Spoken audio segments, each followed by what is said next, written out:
Dr. Schroeder is unable to be with us due to a personal matter for the balance of the day. She apologizes for her absence. We will now have public comment. We're a little late in starting. The board will now hold its morning public comment session. Each individual is limited to 3 minutes. Ms. Cordial, raise your hand, is the official timekeeper, so she will let you know when your time has expired. Now, before we begin, there's one important reminder, and that is the next item on the agenda is a quasi-judicial matter. And what that means is that the only evidence that the board can consider in making its decision is that which is officially received during the proceeding. So if you are signed up and intend to comment on the Colorado Skies Academy versus Cherry Creek School District 5 charter appeal, we will not be able to hear your comments either in support or opposition, and I will have to rule you out of order and ask you not to participate further. So if you would just keep that in mind, and if you have signed up, if that's what you intend to testify or to comment on, please just excuse yourself and not make those comments. So I think we're ready to begin. Mr. Walker, you must want to be first. Well, I think. I would. Okay. Go right ahead, Mr. Walker. First of all, Steve, congratulations on being elected chair. And let's have a great session. No, I wasn't elected chair. Well, you're sitting in the chair spot. Yeah, I didn't hear all the. Purely temporary. Okay. Anyhow, Dora says I'm to speak as a retired psychologist. And as retired, you don't keep up on everything that you do when you're practicing every day. And I want to speak about standardized testing and some of the push in the state for mental health programs in our schools.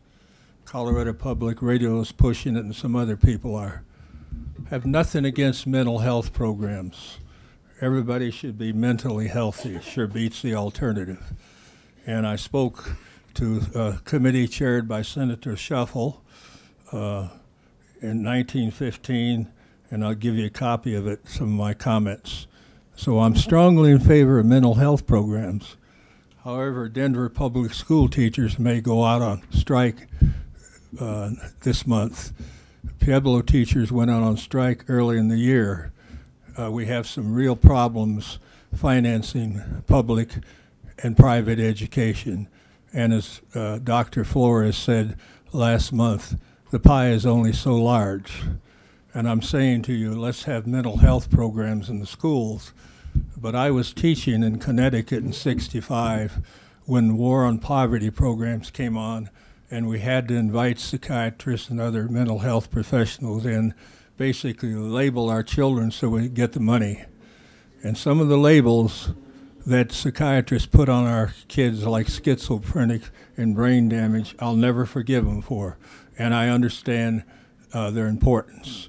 But I'm saying teachers, classroom teachers first, and don't bring in people who are going to put kids on Ritalin, Adderall, and in many ways undercut the teachers, as many of us said.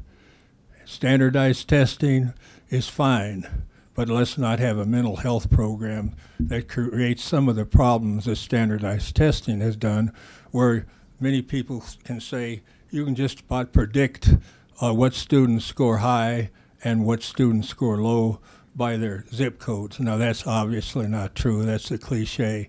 But I'm saying let's not have mental health programs. And when poor people get labeled as a classic mental health, social class and mental illness, early 50s books by a couple Yale social science, Redlich and Holinshed, where they pointed out very clearly poor people get labeled neurotic. Poor people get labeled psychotic. Rich people get labeled neurotic. And we don't use terms like neurotic anymore. And then the close. Yesterday, we swore in a governor who happens to be gay.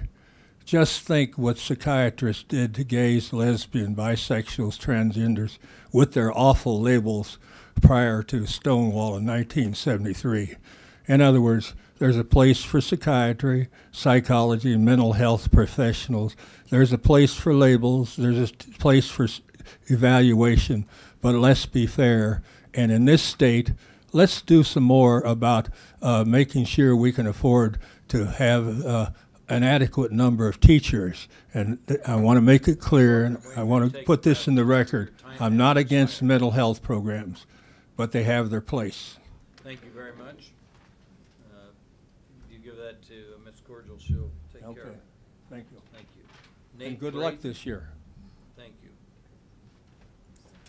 Did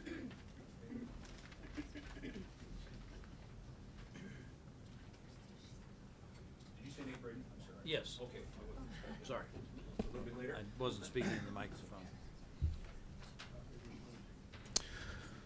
Good morning. My name is Nate Braden, and I'm the executive director of a nonprofit here in Denver called Mile High Education Services. And I wasn't sure if this was the right venue exactly for this. This concerns the Adams 14 district situation. So, as I understand it, there will be a new manager that will be chosen for that next year. And I wanted to offer the services of our nonprofit this summer to get that manager up and running, or to help them hit the ground running when you choose who that is.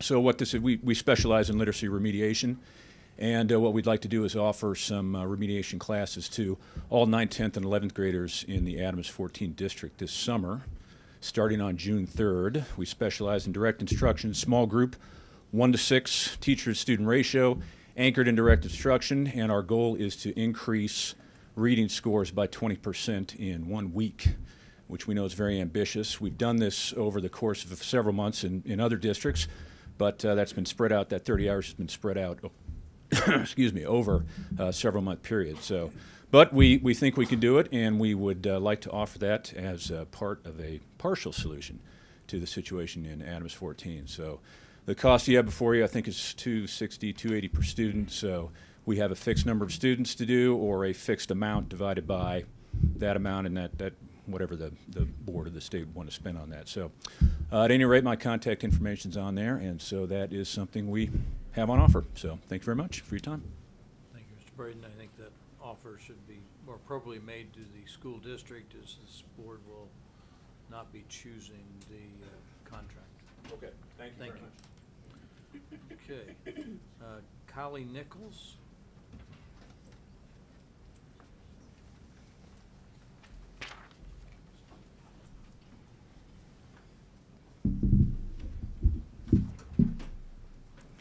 Hello, thank you so much for the opportunity to be heard. I'm with Colorado Kids, which stands for Colorado Kids Identified with Dyslexia. You see a few of us on a regular basis, but I want you to know we represent a lot of parent groups across the state, from Summit County to Southeastern Plains to Boulder and all along the Front Range. We are truly a grassroots movement advocating for improvements in literacy instruction for all kids. The legislation we ask for is not unique. In fact, it is being done in other states right now. We have studied what other states are doing and have gathered information about what is happening in Colorado. We would love to have a bigger conversation with you and have asked for a meeting with you, the board, to share more details. We are hopeful that that meeting will take place.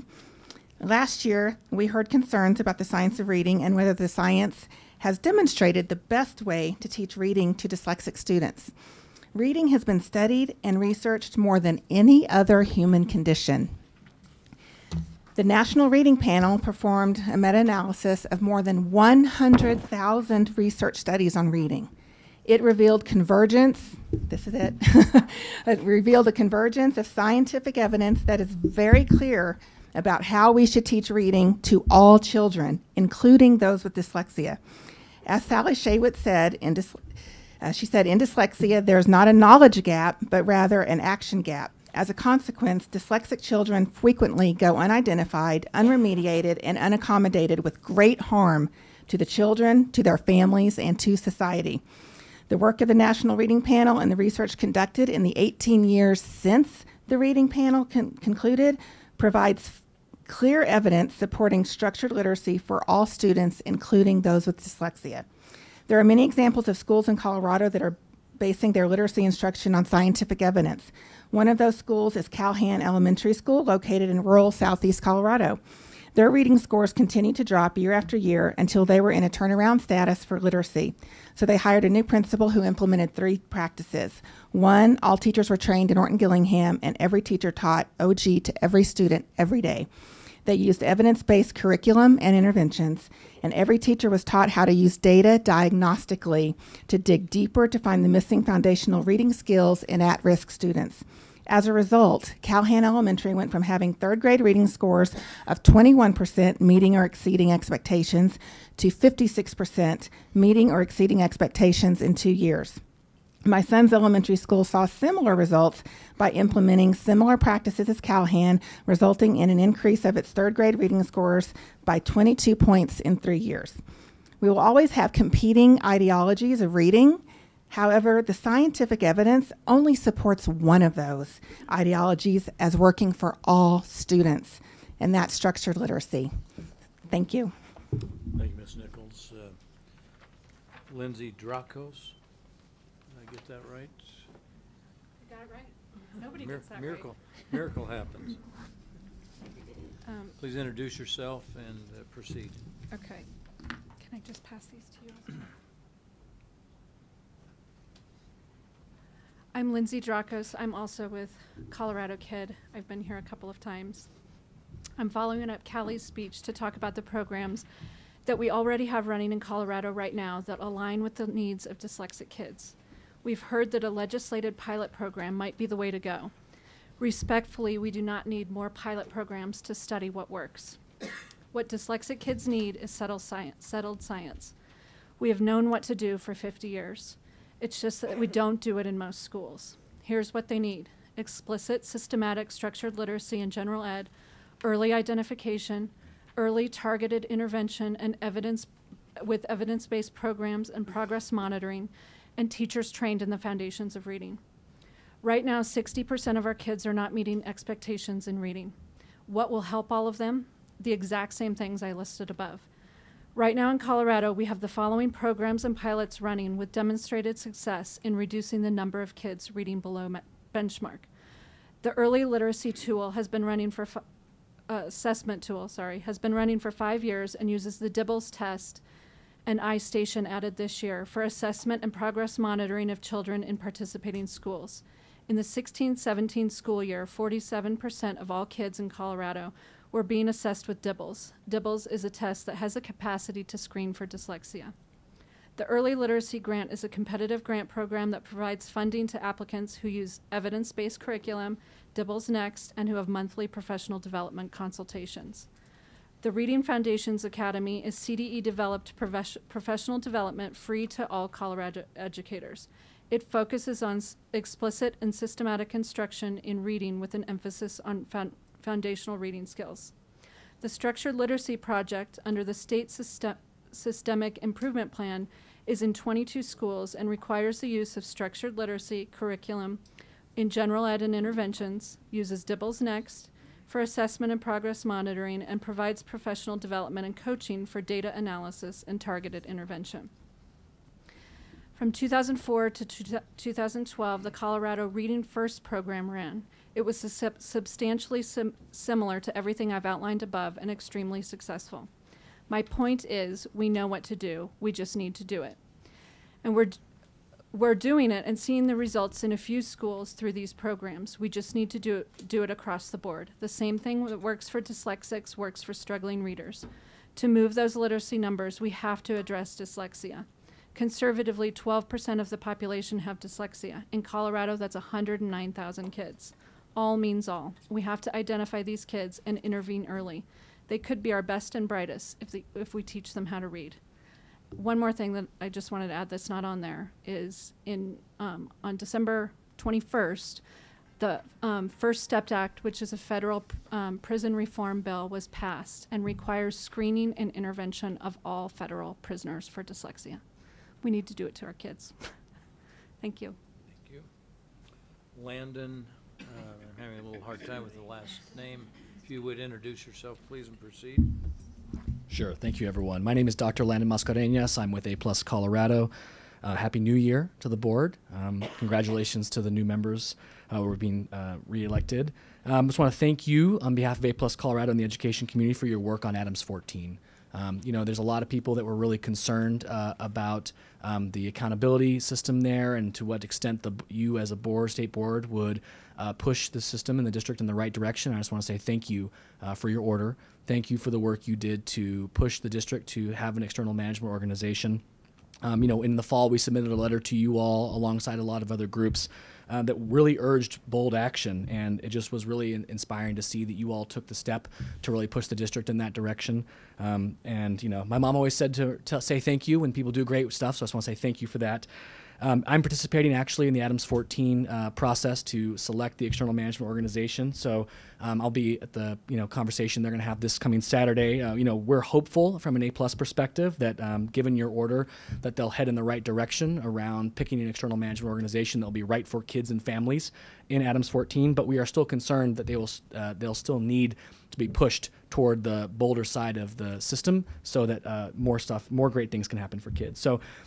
Just finally, I want to say thank you again and urge you to consider to monitor the system, consider to monitor Adams 14, and thank you for your work. Thank you.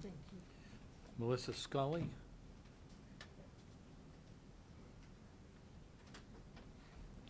Looks like you're trapped back there.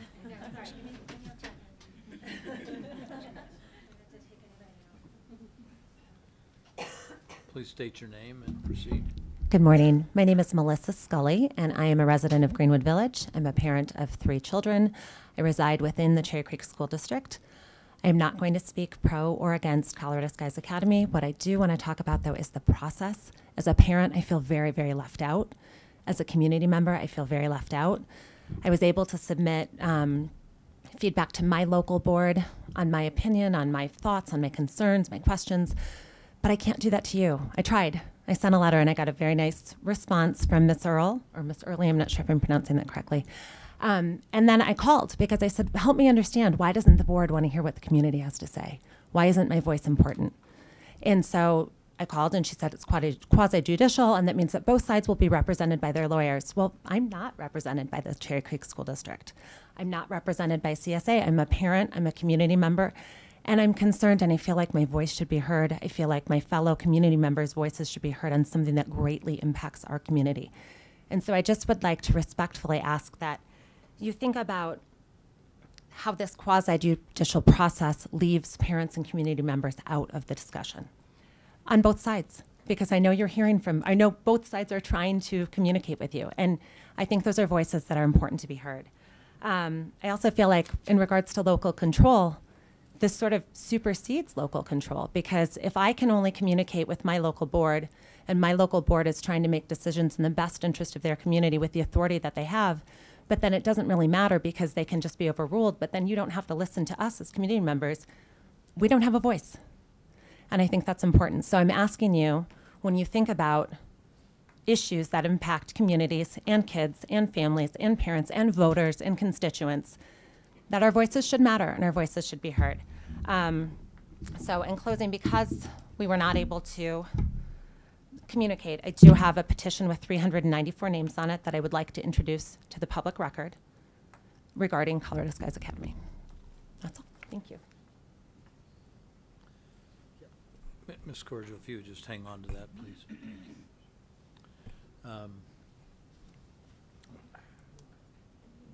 David Arstead, thank you.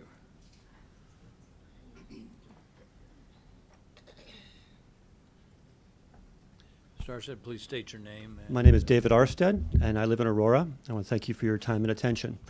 I would like to speak a moment about a paradigm shift. While many of you, I'm sure, are familiar with the seminal case of Brown versus the Board of Education, I imagine fewer of you are familiar with the case of Pennsylvania ARC.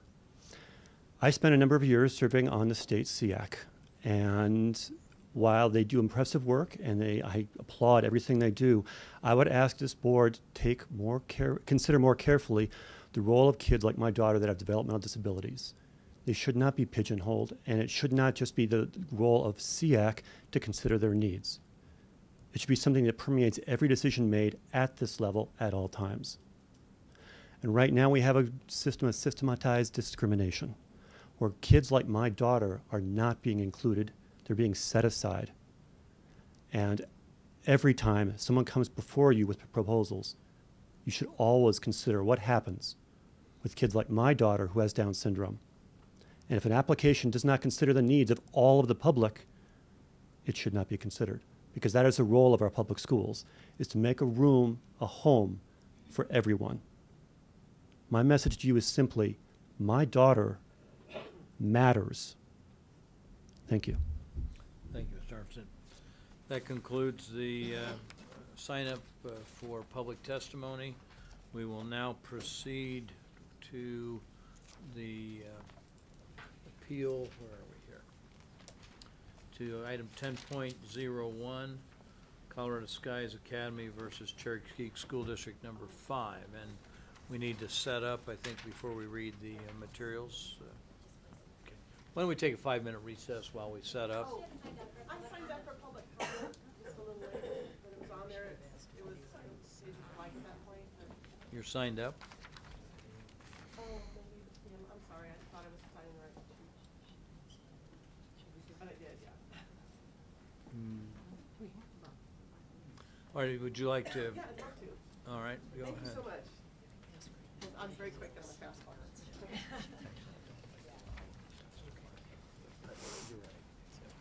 If there's anybody else, please let us. Thank you so much. This is my first time here. We are on a very short time frame, Right. so. My name is Liza Hamrick. I'm a proud parent, voter, and teacher of 32 years for the Cherry Creek School District, and I stand to comment on the process regarding the Colorado Skies Academy. Our schools offer great opportunities and pathways for our students, and our community has supported us over the Excuse me, decades. Ma'am, Sorry. you did hear the admonition that we're in a quasi-judicial role. Mm-hmm. And I don't think this is an appropriate commentary, so I'd ask you to refrain from Oh, commenting. I'm just commenting on the process? I think, I allowed the last one. I think that may very well been a mistake on my part, which I freely admit. The process is set in law, so we appreciate I appreciate the comments we've had already, but it's not, if you want to change the statute, that should be done across the street. So if you don't mind, thank you. Okay. Yes. Good morning, and thank you for the opportunity. I am here today to comment on the open enrollment process in Colorado. My name is Juliet Siebold, and I am the Associate Director for the African Leadership Group, a local nonprofit with the mission to help Colorado's African immigrants' families successfully integrate and emerge into American society. I moved to the United States in 2002 with my family, and I was 12 years old at the time. I attended both middle and high school in Cherry Creek School District, but like many immigrant families, my parents knew very little about school choice, so I went to my assigned school by default of my address. One of our goals as an organization is to achieve educational impact for children and youth of the African diaspora by advocating for parent choice, improved public school system, and accountability. We thrive to expose and inform parents to empower them so they can choose what schools their kids go to. On December 14th, we hosted a forum with approximately 20 parents and 10 students to educate and inform them about open enrollment in Colorado. While they were excited to learn about this process and the opportunity to enroll their kids into schools other than district schools, other than their neighborhood schools, they also expressed frustrations and barriers to this process. One of the very first things they expressed was transparency and not being aware that this is even a thing. This was a frustration for many parents as we spoke to them to prepare them for this process. And as a leader, it is very challenging for me to witness firsthand parents' inability to access information that directly impacts their children. The second thing that was expressed was enrollment windows and timelines. During the forum, several of our families talked about challenges they experience with conflicting timelines and multiple deadlines. And another challenge they expressed was that the district requires families to fill out different forms and confusing paperwork. This often results in rushed decisions that are not necessarily choice or missing out on the process as a whole. The third and final thing is transportation. This was the biggest challenge for the families we serve, especially considering that there's a current bill that will block the ability for new school district to provide transportation to students. This is a huge challenge for families that often leave them defeated and forces them to settle for schools that is not their choice. On behalf of the families that make up the African Leadership Group, I am here to ask you to partner with our organization and other community groups to help solve these issues related to open enrollment in Colorado. We are willing to work with the state board because any steps you can take to make this process simpler will go a long way for our community. Thank you. Thank you, and if you would, we do have a sign-up sheet outside, so if you would sign up in, just noting you've already, we still have that Absolutely. out there, Ms. I think I Courtney? did sign up. Oh, Thank perfect. you. Okay, well, yeah. Yeah, must have missed it. Yeah, you must be, okay. Great, now, we need to put the name tags in place. Why don't we take a 3-minute recess? While we do that, we're just a tad behind schedule.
State Board of Education will come back to order.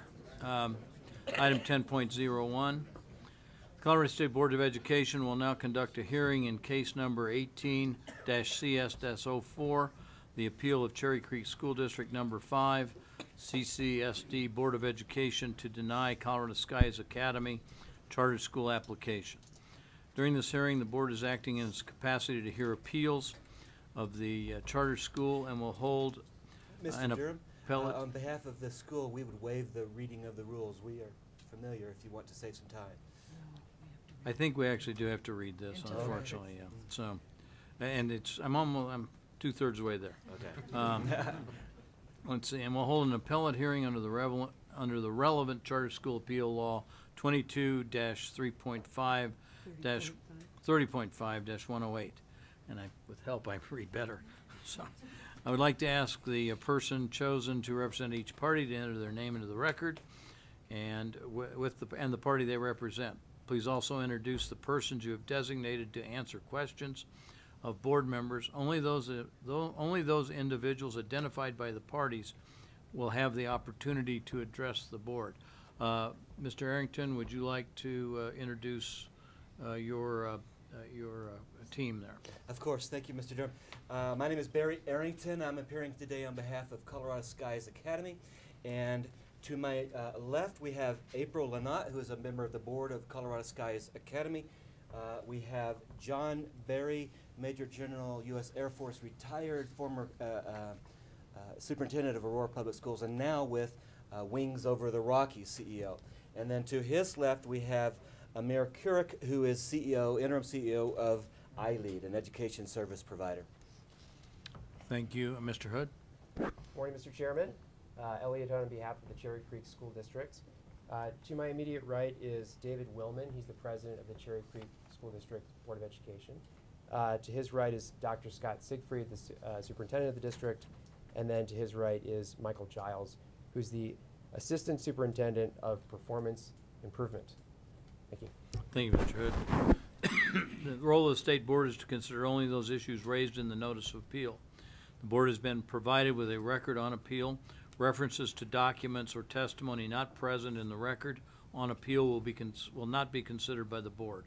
In relation to those issues contained in the notice of the appeal, the board will apply the following standards of review following oral argument.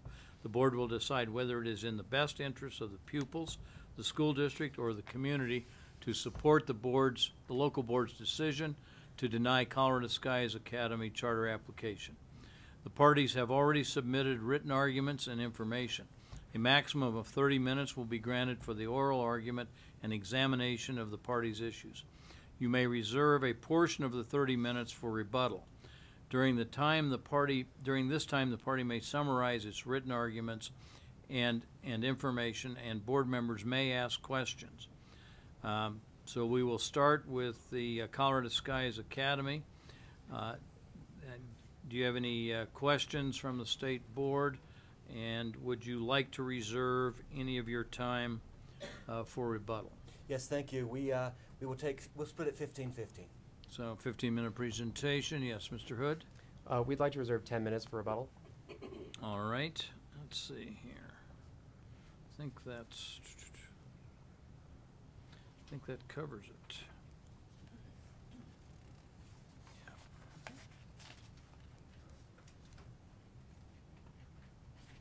Okay. All right. Ms. Cordial will be the timekeeper, and you may refer to her for the time. And so they'll need to know when they have 15 minutes left and 10 minutes left for the. Thank you, Mr. Durham, and members of the board.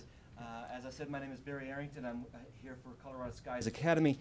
And before I get into kind of the nuts and bolts of my argument and remarks, I would like to invite General Berry to give a brief presentation to put some kind of meat on these bones. But your job is to decide what's in the best interest of the kids.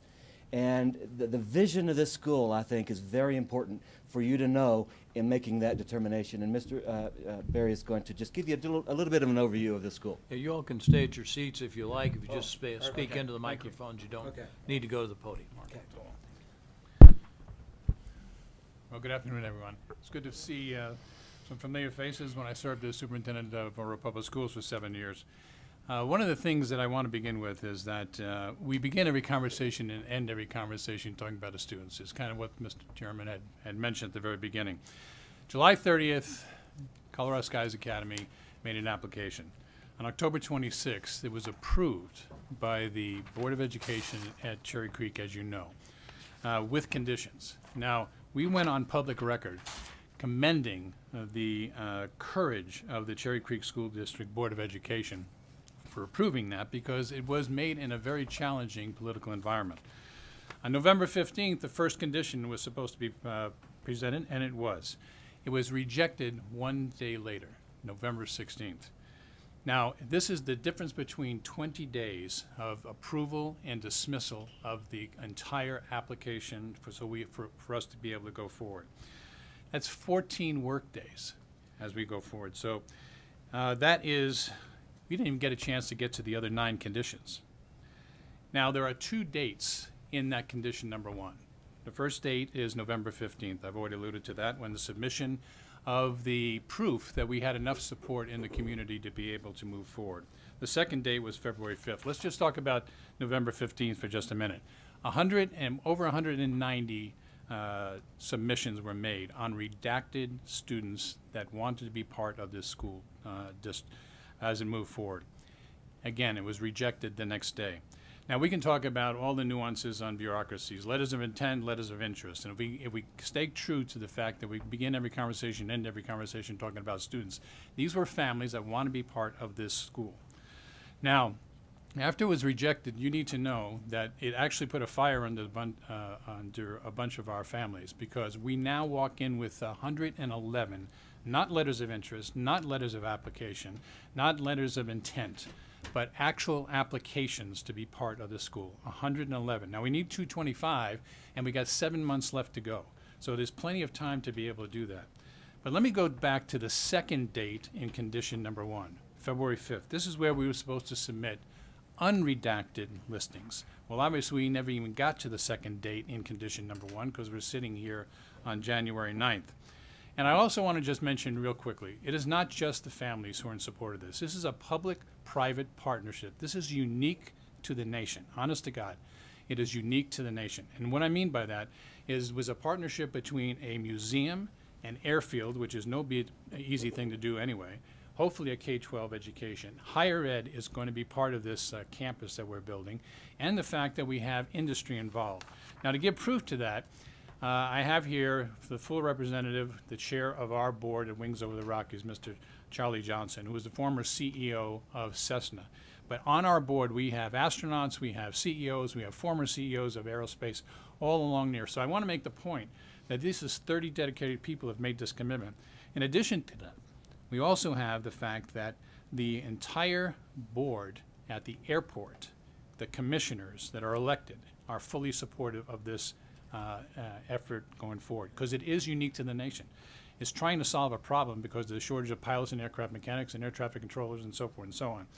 But also, in addition to the families, which is the most important with the kids, and then the school, we have the museum, and then the airport. But we also have industry involved here. And as a representative of that, we have Mr. Mark Van Tine, who's the former CEO of all of Jepson and the vice president of Boeing, who has now agreed to be on the board for Colorado Skies Academy. I think that gives you an impetus on there. But there are 200 companies on Centennial Airport that are willing and standing by to give us internships, externships, job shadowing, mentoring, Saturday programs, summer programs, and even jobs, if it's accepted. Ladies and gentlemen, I will tell you personally that this will be a great credit to Colorado, to Cherry Creek School District and Colorado. And we respectfully request that Colorado Schools Academy be given reasonable time, not 20 days, not the day after we submit something, not even allowing us to get to the 2 dates that were in condition 1. that you remand this specific recommendation back down to the school district for reconsideration. Thank you. Thank you, Mr. Berry.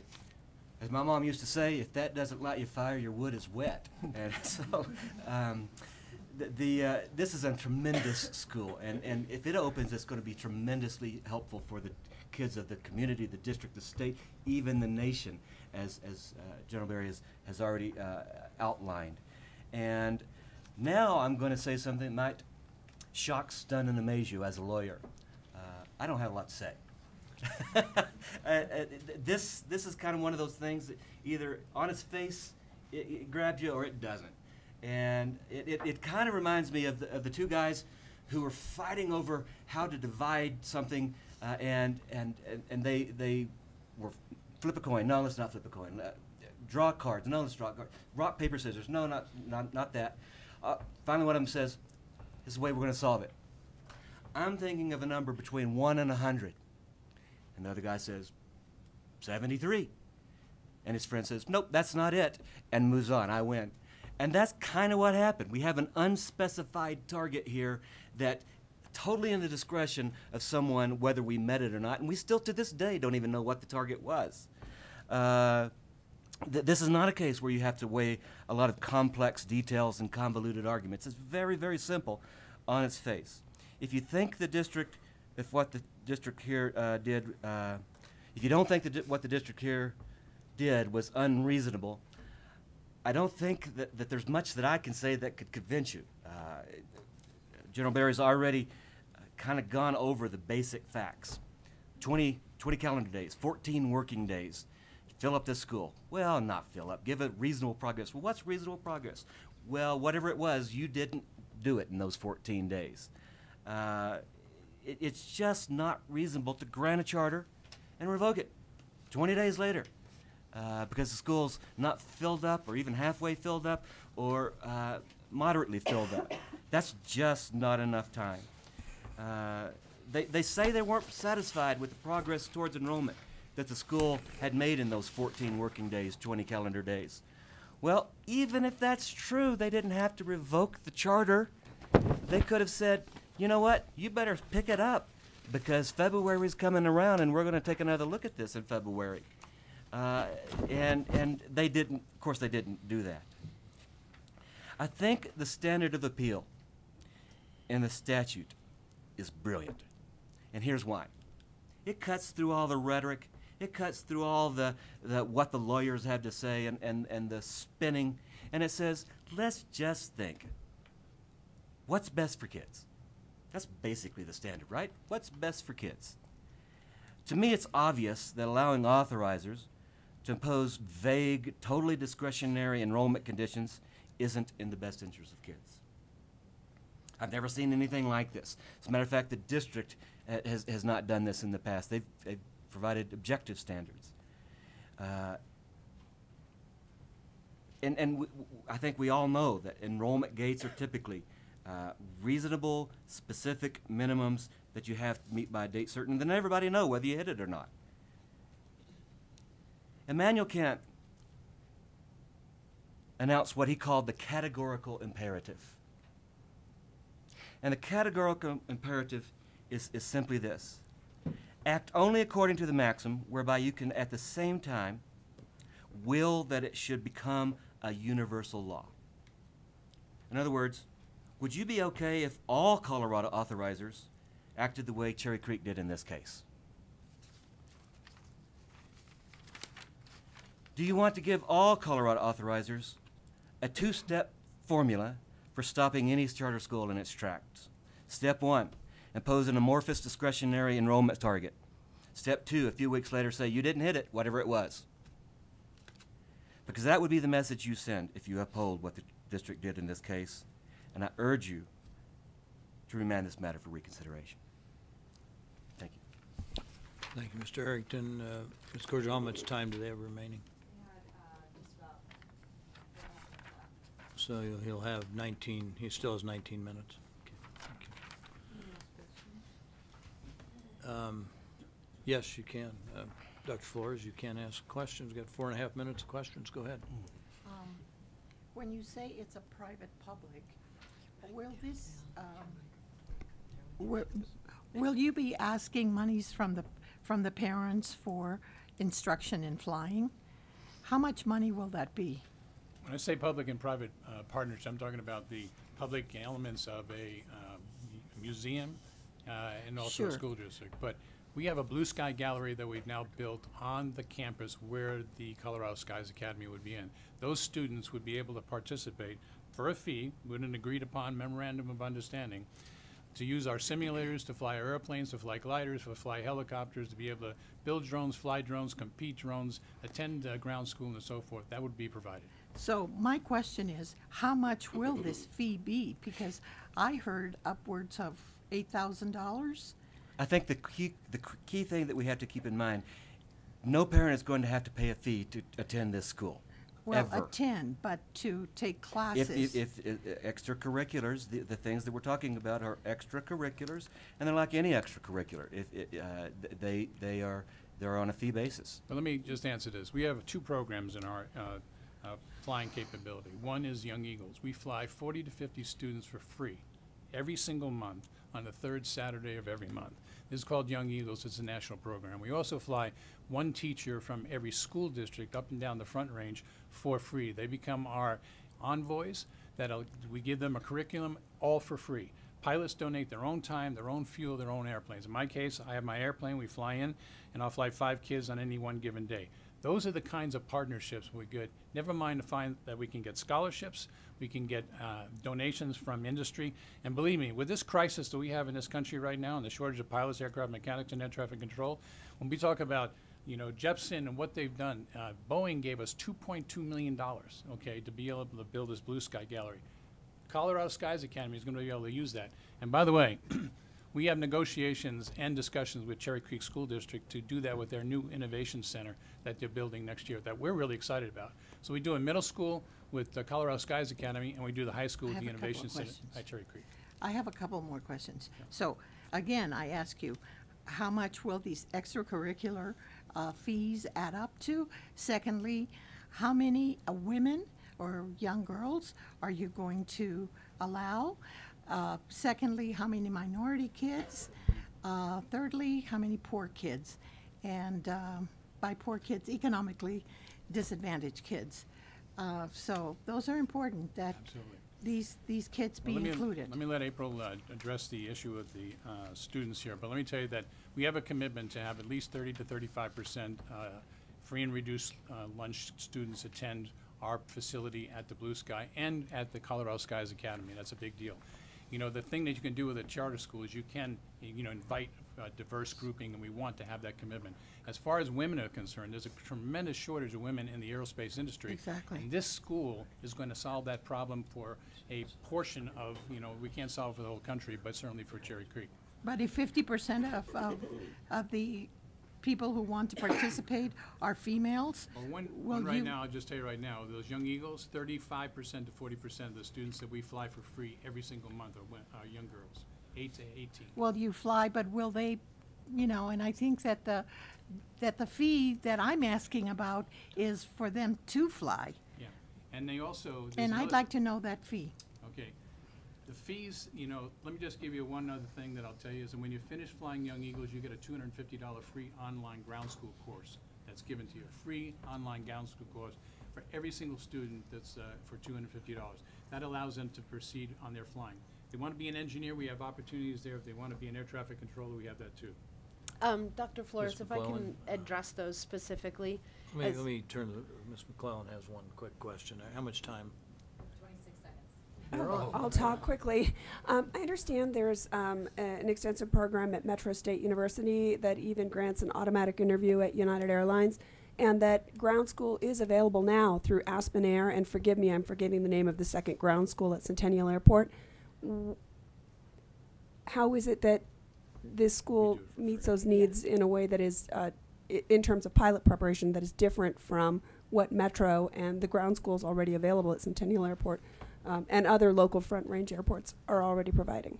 Those are great questions, and if I can address Dr. Mr. Flores. Harrington, do you want to yield any of your rebuttal time for Yes. answering these questions? Yes, please. 3 minutes? Yes. Okay. Okay, thank you. Go ahead. All right, let me try to cover as much as I can. So Dr. Flores, first of all, the idea of fees, this is not a fee-based school.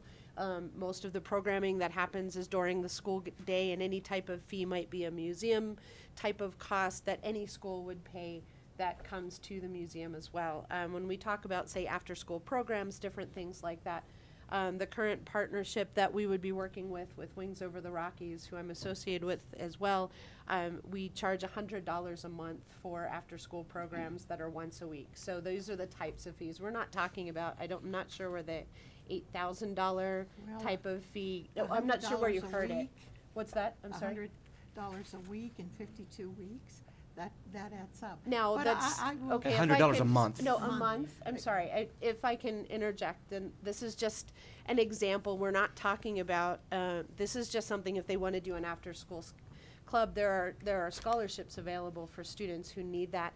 I'm speaking, first of all, as part of the board for Colorado Skies Academy, but I'm also appealing as a female and as someone who grew up as a free and reduced lunch kid. These are we're not talking about starting a school that's exclusive for kids who are, who are wealthy families. And may I give the rest of the time to answer Ms. McClellan's Sure, question? that's fine. So Colorado Skies Academy is a middle school, and when we're talking about flying clubs, when we're talking about Aspen Aviation and Metro State University, there are programs that are available for older kids, but if we don't engage students at the middle school level and make these things available at a middle school level, and that's what General Berry talked about with Young Eagles and some of the other programs that are available already in the community, some through the museum, some just wide. Our goal through the middle school is to make these available and make kids know about those. If you come from a non-pilot family like I did, no one's sitting there telling you this is how you have to do it. Colorado Skies Academy has the ability to introduce all students to this possibility at a very young age, where then they can transition to Metro State University, where they can get involved with Aspen Aviation. Aspen Aviation is not going to go after a 12-year-old kid and try to tell them that flying's for them. That's what the school's purpose, one of the school's purposes is. Does that help? Let me also add this. With all due respect, the issues about whether the school is a good school and meets a need, not part of this appeal. The statute's very, very clear that the state board considers the grounds upon which the district said it was revoking this charter, and that's this enrollment issue. The district has already said, this is a great school, we're going to grant your charter. The issue here is whether they can yank the charter after 20 days because of this enrollment issue.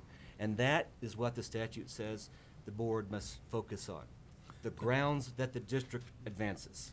Thank you, Mr. Arrington. How much time does Mr. Arrington have left for rebuttal? 16 seconds. I will, 16 seconds. So it'll be 12 minutes then? 12 minutes? Thank you. All right, Mr. Hood? Good morning.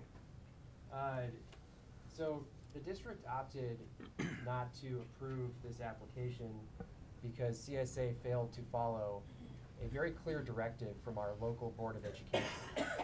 A directive that was designed to ensure that the school would have enough students to be financially viable. We are not, as a district, going to open a school and put our kids in a building that cannot sustain its operations. And we're Mr. certainly can I- not going to approve an application. Mr. Hood? Oh, I'm sorry. Can I interrupt with a question for Dr. Siegfried? You, Colorado currently has an open enrollment law, and what are the dates that you allow children to exercise their rights under Colorado law to either within district apply for a school that they are not already attending, or they're not in the catchment area, or for someone from another district to opt into your school? Do you have an open, and do you have a simple form by which parents can make those elections, and what are the dates that which they can do so? Our school of choice process for the last decade or so has opened in January, closes in February. It's an online application. It's a single page with a few questions. That is the primary process by school of choice. So it's a couple of months then, or? Mm-hmm. And then after that, there's also a secondary inter-district process where students can apply after the fact if they miss that window or move in later. Would it have been unreasonable to allow a startup school, which is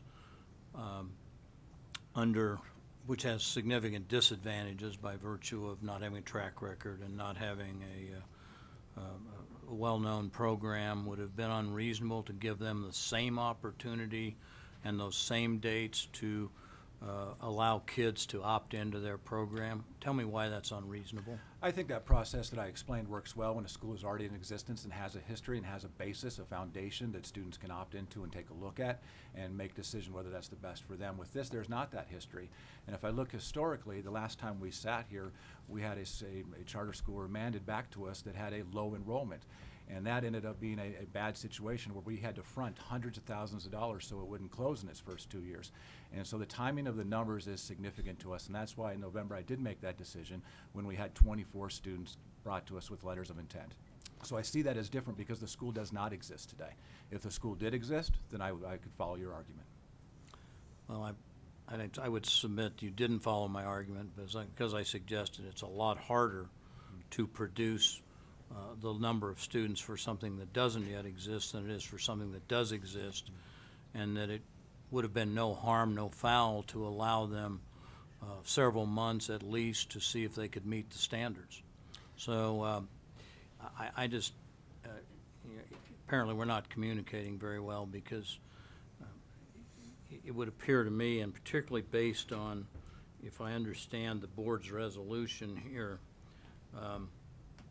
let's see. First of all, the statute I don't think requires the submission of intent to enroll forms. That's something that the board has done beyond the purview of the statutes. But you provide no number.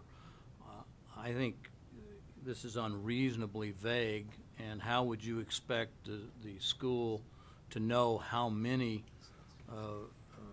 would be appropriate, and how would you expect the school, and why wouldn't you allow a cure period at least till the end of February when you allow other children to make choices? Again, at the end of February, because there is no school in existence. Kids make choices later in the year because a school is in existence. They know where they're going. With this situation, again, I go back to, we have a history of sitting here and have been remanded in a situation that did not work, and we had to financially invest hundreds of thousands of dollars to make that situation work so kids would not be harmed. And my decision really is no different than a decision made by this body, the Colorado Department of Education, regarding Colorado Skies Academy on November 16th. They were denied a grant application from this body, in part because of a lack of enrollment. And it states here, aside from applicant referring to the 275 letters of support, there is no discussion around who authored these letters. Will they have kids that plan to enroll in the school? And the content of the letter, intent to enroll or interested in the program. Reading of So it's the same information into the record that is not part of the record. So we made the same decision as the this objection's body. well taken, and that's really not relevant if it's not part of the record. I'd ask you to refer to your own documents in this body. Well, if and those take that into documents are consideration. not part of the record and you That's chose fair. not to make them part of the record, I don't view that as particularly good faith. That's fair. Proceed, Mr. Hood. So, getting back to my point, this particular directive was designed specifically to ensure that the school would have enough students to show it was financially viable. And they failed to do that. Now, it turns out our instincts were right. The numbers they just gave us today are grossly short, less than half of their first year projected enrollment. It's grossly short of the number of interest forms that they said they had, 196. And I just a little quick math here, looks like they're about $1 million, over $1 million short of the revenue they had planned to have on day one, based on the numbers they just provided. The reason why the board on November 15th cut the cord was because the school wasn't making sufficient progress toward proving that it could have a financially viable school. Here we are in early January, we're in the same boat, and we're 2 months in. And by the end of this month, we're supposed to have a contract with this school.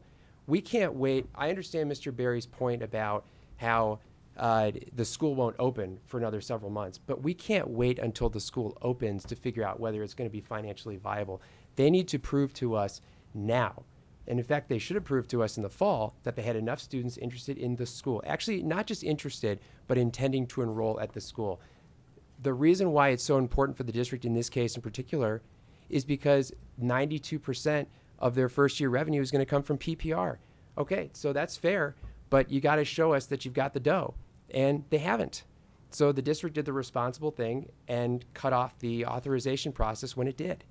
And based on the numbers we've been shown today, they're in a pretty bad math situation. They don't have the numbers. I want to comment on the supposed vagueness of this condition. This is not a vague condition. It's very clear that they are supposed to provide intent to enroll forms by a certain date, and they know exactly what this meant. We know they know exactly what this meant because they told us they know what it meant.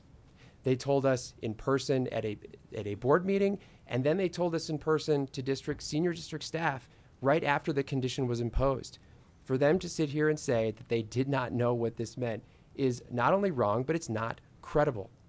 We told them point blank, we need intent to enroll forms from you for the kids who actually have expressed interest in this school. They said, no problem, we can do that very easily. They totally failed to do that. Now, admittedly, they did provide applications, but we didn't ask for applications. We asked for intent to enroll forms, which are actually easier to get than applications. And when they gave us 24 applications on the deadline, which by the way was 90 days after we had initially asked for the intent to enroll forms, which we did in mid-August. So this idea about they had 20 days, 14 work days, they had 90 days. This condition was imposed on October 26th. We first asked them for these intent to enroll forms back in mid-August. So I find that position. The date of your board resolution, I believe, is October 26th. Correct. So until the board resolution is approved, they have nothing to sell. What is it they're supposed to sell? They were selling the same things they were selling to people who were expressing interest in the school. No, they're not. No, they're not. There's a significant difference between an application and an approval. They couldn't say we have an approved school. Frankly, given this document, I'm not sure they could ever say they had an approved school because of the conditions. And the use of the word, for example, in the last sentence, which says satisfactory to the assistant superintendents of performance improvement in his reasonable discretion, that can probably mean what's satisfactory to me may very well not be satisfactory to him. 24 applications is unsatisfactory no matter who it is. And I would argue, I would respectfully disagree that you can't sell intent to enroll for a school that has not yet been approved, because they were blasting the internet with, and everybody on the Wings Over the Rockies email list and whomever else with forms saying, are you interested in this type of school? What's the difference between that and saying, hey, if this school opens up, would you be interested in enrolling? That's actually just a pretty simple step they could have taken. And regarding the discretion... What would be the problem with giving them till the end of February when the open enrollment period is over? I mean, what difference would it make? You still haven't invested any money if they had until the end, if they'd had from the beginning of this till the end of February to produce these forms, just as a parent has a right, and this board has had a number of complaints from parents that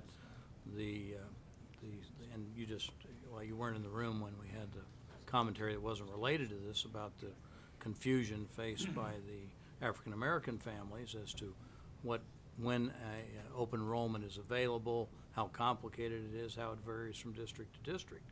So it's not necessarily you're not necessarily selling the same thing, and even if you allow it to go until the end of February, you haven't necessarily made it easy for anyone to exercise that option absent significant investment in advertising and other things. So what would have been the problem if the deadline had been February 28th? Well, there's a very practical problem with that, which is it's a month after the contract date. If the board approved the resolution in late October, the date by which you have to sign the contract, by which point you have to show that the school is viable. It would be January 25th in this case. We had to have had a contract in place. We're not going to wait till the end of February for them to produce So you didn't forms. even bother to wait until January 25th. You waited, what, 14 days? But that was for intent to enroll. Yeah, to answer your question, we did cut it off on November 16th, which was 90 days after we'd originally asked for these forms. they hadn't shown sufficient progress, and under this system of local control, the directives of our boards have to mean something, and this school didn't comply with that condition. Ms. McClellan and Dr. Forrest. I just wanted to clarify, you've indicated that with the 111 letters that CSA has indicated they have now, that places them at approximately $1 million under funding. Would that, if that were to persist up to the opening date, would it then fall upon the Cherry Creek District and its taxpayers to make up that gap? Correct. Thank you. And can I ask Dr. Siegfried to elaborate on that? And that was my point earlier. That's what history has shown us, and that's what happened last time we sat here with our Heritage Heights Academy. It did not come through with the numbers. Even Again, though I would they- object to talking about Heritage Heights Academy in this appeal. It's not in the record. Well, That objection's well taken. but with respect to my question, it is helpful for me to understand in terms of process what the expectation is in the event that a significant gap in funding persists up until the opening date. So I appreciate that. Thank you. At that moment, we would have a choice to make in the Cherry Creek School District, whether to spend additional hundreds of thousands of dollars to support that site and their functioning or to not. Our decision in the history past has been that we support kids. But that's a significant impact on the rest of the taxpayers. Dr. Forrest?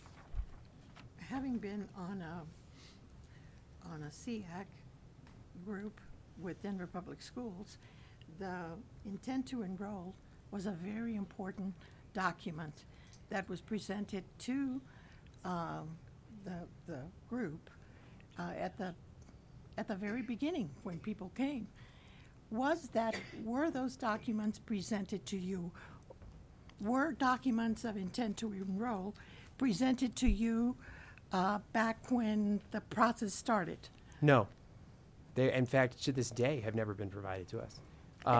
We got 24 applications from students on November 15th, which is, by the way, what we deemed to be sufficient as intent to enroll, because if you're applying to the school, you Right. intend to enroll. But we've never actually received the additional, 80 some intent to enroll or applications that they say that they have. Right. While they have been supplementing for other conditions in the resolution that we passed. They've given us information about recruiting a racially diverse student body. They've given us more information about what services they plan to purchase from the district, and yet they have not given us one more application or intent to enroll form than they did on November 15th. I find that curious. Okay, thank you. I had another question. Go ahead, you have 5 minutes. Okay, so my question is, so basically, you weren't asking for the full application. You were asking for intent to enroll applications, which is what SEAC and the board usually asks from the very beginning. And that is usually kind of a statement that you have the people and that you should proceed with approval. And that's how it works in other districts. Yes, that's exactly right. We have been asking for that since the very beginning. If you look in the record back to the thorough Right. documentation that we gave them from the very beginning back in mid-August, we were asking for specifically intent to enroll forms because every single person on our DAC and district review committee, some of whom have been working with charter schools for years in this district and others, knew that those forms were incredibly important. And to this day, we have not been provided them. Thank you. Yes, Ms. Goff. Thank you. Good morning. Thank you for coming. I guess I would ask the district what you foresee, what you have planned in your innovation center that is equal to or greater than, those are phrases we're used to, what is being proposed by CSA. And perhaps related or not necessarily, what are your plans for what have you talked about in terms of special education programs? Was that something that you saw when you first regarded the application itself was sufficient? If not, what discussions have occurred? What movement has been made on the part of the school to address those needs? Let's start with that. I guess it is kind of my first question. Where is the the Center of Innovation program looking to address this type of need, which sure sounds like your community has an interest in promoting among the young people? Certainly, if I may. Thank you for the question. I say our community does, and we did a process a number of years back as there were new graduation requirements being implemented, Cherry Creek 2021, where we talked to our community about their hopes, dreams, and desires for their students, and that led to a 2016 bond, which included approximately $100 million to support innovation in all of our schools. So we have new innovation centers in every elementary and middle school, and we're focusing on project and problem-based learning throughout our system. And then our new innovation campus, the $65 million structure half a mile from the airport, will have an aviation strand in addition to auto mechanics, advanced manufacturing, healthcare, hospitality, cybersecurity, STEM, a number of different areas. So our community does desire this, and we've worked with them for the past 6-7 years to implement a significant program throughout the district. Thanks. Yes, thank you. Special well, education. Following up on what Dr. Flores was bringing up earlier, what does it look like what is the involvement, the engagement level, let's say, of girls, females? Is there conversation in the community right now about carrying that forward? Have the high schools perked up with interest about sustainability in this type of thing at your high schools? As we are working to fill this innovation campus, this program, we have gone through and spoken to thousands of students throughout the Cherry Creek School District, both boys, girls, students of color, and have seen significant interest from everyone. In fact, I was sitting this morning prior to this meeting with 15 high school students around the district who are all interested to attend the innovation campus. We're also providing transportation to and from every school throughout the day so that everybody can take access of it regardless of their means. Was there any indication when the innovation campus was being set up? Did the district sort of ask for, informally or not, for letters of intent or expressions of interest of some sort in that campus itself? I would answer that by the community process through our DAC, through our PASS, through our different communities, and our open forum meetings with parents around the district where they came in. We talked to them about their hopes, dreams, and desires, and then talked to the business community about what needs there are. And then from there went and developed a bond and budget package, and our community successfully supported us. And so I would say that is significant proof of their support of what we are doing. If I may quickly answer the special education question, I think that was one of the big topics around this charter application as well. I'd say all the way up through the community forum conversation, there was no answer for how to meet the needs of special education students. I'm going to object to this line of testimony because the district has not denied this charter on the grounds of special education. It denied this charter on the grounds of enrollment. And the statute is very clear on this issue. It can't come up with new grounds for trying to deny this charter at this hearing. We're just if I could respond, we're just answering a question from the members of the board.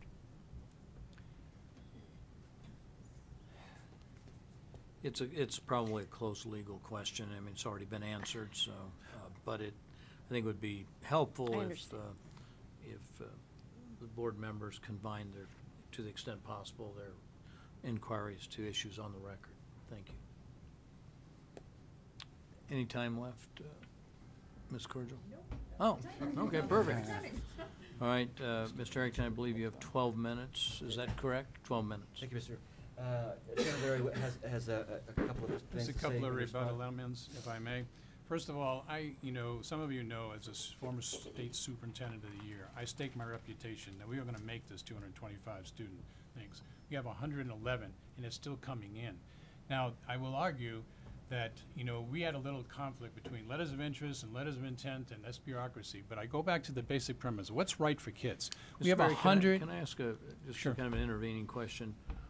Let's presume, what is full funding? 220, was that the number? 225. 225. Right. So let's just say for the sake of argument, you got 175 when you open. Can you reduce your expenses? Is there a way to practically control expenses so that you're not a drain on the district? As former superintendent of the 6th largest school district in the state, I can say absolutely yes. Okay, we can cut our expenses to be able to meet the needs of the number of kids that we get PPR for. The other thing I want to make is the point is being made, and Heritage Heights has been brought up a couple of times, so let me respond to that. Heritage Skies was a brand new school. We're introducing iLeads, which was a part of the service provider to build a school. They've been in existence for 10 years. They've got 10 schools. They're in 3 different states. They have an established record. This is not a rookie group putting together the school as we saw it. The other one I want to mention is that contrary to the Cherry Creek School District lawyer's comment that they set the date of November 15th for us to be able to provide letters of intent and interest. So, you know, to say, well, we had all summer and we had 90 days and all that other stuff, they set the date and you couldn't get serious about it until you really said, this has to be done by this time. The other one is we made all the dates on the conditions for the other part of the agreement without even having them ask for it, okay? So I disagree that we didn't meet condition one. We met with 190 families that signed up with names, dates, times. We even have a stamped date of when they signed up for it. What grade the student was in, what school the student was in, all had to be redacted because you can't give them that information. They just refused to accept it as part of their process. And the final thing is on the Innovation School, the mention of the involvement.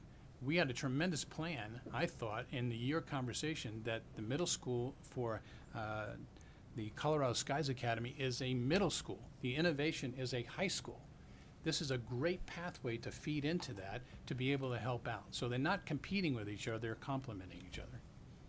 And if I can just quickly add with the 111 applications we currently have, the families of Colorado Skies Academy who've taken this on as a cause and are trying to grow enrollment they've been more inspired to get families involved since Cherry Creek has redacted their decision. Denied, sorry. They did this, they've been spending weekends, they've been spending evenings, they've been spending the holidays. If you take a look at the dates of when all of this is occurring, they've been spending all of that time trying to gather more interest for the school, which they have. And if that doesn't show a commitment to the families and the students who are interested in this school, I'm not quite sure what does, taking up significant amounts of their time. And again, going back to just the weekends, the evenings, and the holidays they've spent. Let me pick up on that point. We're 111. We're halfway there. This is January. We're halfway there in January. School doesn't open till August or September. And how did we get to 111? We got there in just a month, a little over a month and a half, after they denied the school. They're still pouring in. No reasonable person thinks if we got 111 under those circumstances, in the next month and a half, we can't get another 111, 120, 130. Everybody sitting here today knows that we can fill this school up. That's not an issue. And the only issue on this appeal is whether the school district gave this applicant a reasonable amount of time to fulfill its enrollment obligation. 20 days is not reasonable, no matter whether it's applications, intents, letters of intent. 20 days is not reasonable. And this idea that, oh, we didn't want you to go out and actually enroll kids and tell us that they've already said they're going to enroll to this school. We just wanted to know if they had some sort of vague, nebulous intent. You're going too fast. That's the district's argument. Frankly, it's a ridiculous argument. If I can jump in really fast, if you just look at the basic math, since November 15th, it's been less than 60 days, and we managed to add additional 87 fully completed applications. If we continued on that trajectory, we would probably reach the maximum capacity of the school by the time the school opens. And considering that there's 7+ months left before the opening of the school, if we just reduce that by 50% of the trajectory that we've been experiencing so far, we would, without any problem, reach that initial capacity of 225. One important point that I would like to point out to in this rebuttal, the meeting that we had, and I was present at that meeting with Cherry Creek staff on November 7th, was initiated by our team specifically because of the vagueness of the conditions imposed on us. And we wanted to make sure that we can ask very specific questions and find out exactly what district expects from us.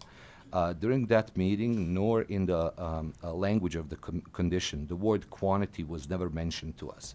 So we were seriously chasing an unknown target, and I think that's the biggest objection that we have today, that we were not even given a fair chance to meet a specific target that we wouldn't have known about, And in line with what I said earlier, I think there's plenty of time, and considering the experience that we had with the other ILEAD and ILEAD affiliated schools that we've opened over the years, we're well ahead of the target based on the projected trajectory of the enrollment to fill the school to the projected capacity of 225 by the start of the school year. And let me make this point as well. The real target date is not August, it's not September. When is this school going to be funded? What date is it going to be funded on? October 1. The school has until October 1 to come up with 225 students. And that's what it's going to be funded on.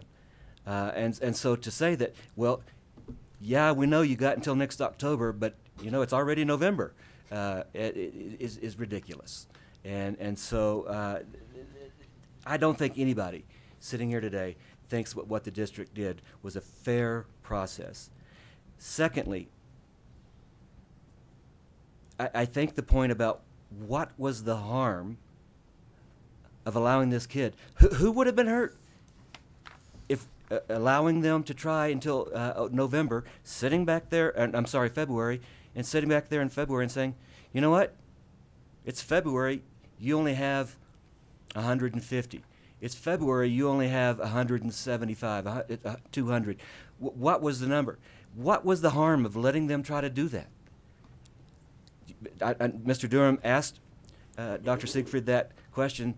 I think my count was 4 times, and he danced around it 4 times. And that's not answering that question is answer enough, right? And finally, let me just, as a lawyer, quote the statute one more time. The appeal is limited to the grounds asserted by the district. District doesn't assert this school doesn't meet sufficient needs. District doesn't assert this school. The district is not sitting here today saying that the demographics of this school are skewed badly. The district is not sitting here today on any ground other than this enrollment ground. And the statute is very, very clear on this, crystal clear. Appeals are limited to the grounds asserted by the district. And that district is the enrollment ground, and that ground is flat out unreasonable by any measure. If anybody has any questions, I and my team will be happy to attempt to answer them, but that's pretty much what we've got to say. Questions, further questions? Thank you, Mr. Arrington. Yes, Mr. Hood, I believe you have 10 minutes. Just a few last points. One is we heard from Mr. Berry that the district had refused to accept interest forms as some sort of evidence that the school was generating support. We never refused to accept the fact that they had several hundred interested people in the school. What we asked for was intent to enroll forms, which is a little bit more of a commitment. In fact, Ms. Fredette, who is a representative of CSA, who's not here today as a witness, but was in constant contact with our district during the application process, admitted to not only our staff and our board that, in fact, CSA had not provided the intent to enroll forms that we had asked for and would, in fact, provide those. So I'll just leave it at that. The second thing is, we've heard a lot about we will, we might, all things that are promises and assurances. And I can tell you the district was hearing that for months. We heard assurances over and over again that we are going to give you the intent to enroll forms you asked for. We're going to show you that we're a financially viable school. And you know what? Those things never came. I would also point you to their own materials. In their application, or actually in response to a question from our board, we said, could you please send us some historical conversion rates from other ILEAD schools to show us how successful you've been in the past at converting intent to enroll to enrollment. They did. And if you look at the numbers, and it's in our brief, they have about an average of 70%. And that's from intent to enroll to enrolled. So intending to enroll to seat, butts in the seat, basically. And in this case, they're short of that 70%. If they had 196 people who are interested in the school, it would be about 132 that would actually be enrolled in the school on day one. So they're even short of that. So their own numbers belie the promise that they are going to have a fully funded school on day one. So it's their own numbers that are belying that. The next point that I would make. Let me just interrupt for a second. Dr. Siegfried, you heard the statement that if they didn't meet the enrollment goals, they could reduce expenditures and not become a burden on the taxpayer. So if that were a commitment memorialized in part of a board order that would go into the contract, what would the risk then be for the district moving forward if you didn't have a financial liability? And keeping in mind if the district, if let's suppose they folded at the last minute, let's take worst case, the whole 220 students that they propose to enroll is 0.04% of your 55,000 or 59,000. How many ever students? I think it's about, is it 59,000 or 55? It's about 55,000. So it's 0.04% if my math is correct. So, that's a number it's hard to find behind the decimal point. If you had to move those students into classrooms, not all that difficult. What is your objection if there's no potential financial liability to the district, and if your worst nightmare would be finding locations for a couple hundred, or they obviously would be way short of a couple hundred, so let's say 0.02% of students that you have to relocate at the last minute. What's the risk that you're taking? The risk in that is that it's bad for kids. It's just purely bad for kids. So it's bad. It's bad for the. Let's just say, for sake of argument, there were 150 kids who elected this option. They thought it was better to have the option. They can't have it, so they go back to the school that they would have been in otherwise. So they're no worse off. So why is it bad for kids? Is we have a generation of kids that can't take disappointment, or what's the problem? I think it's setting up kids for disappointment. Setting up kids. And so do I, but there's a lot of disappointments in life. Well, so but that's not what we I'm want. asking what the risk is to the district. That it's bad for kids. That's our job, is to do good things for kids, and that would be bad for kids to last second have something pulled out from underneath them. The parents want to make an election.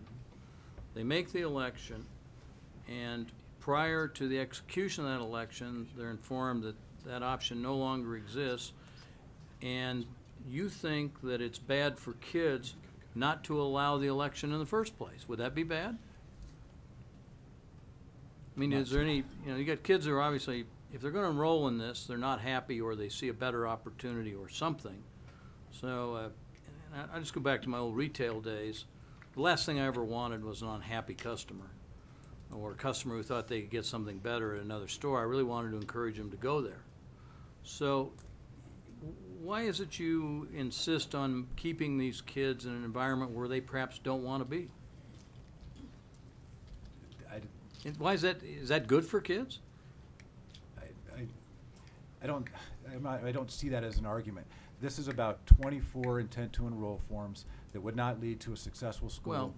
Well, let's just presume that they actually now have 100 and some odd. Mm-hmm. And let's presume that they, if they continue at this same rate, they may. Let's suppose they come up short. They only get 150 kids enrolled.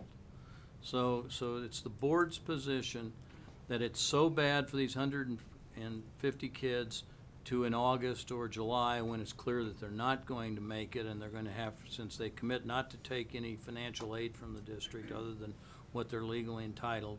So there's no damage to the district, that somehow these kids are so scarred that you're denying an opportunity for a better education. Is that your position?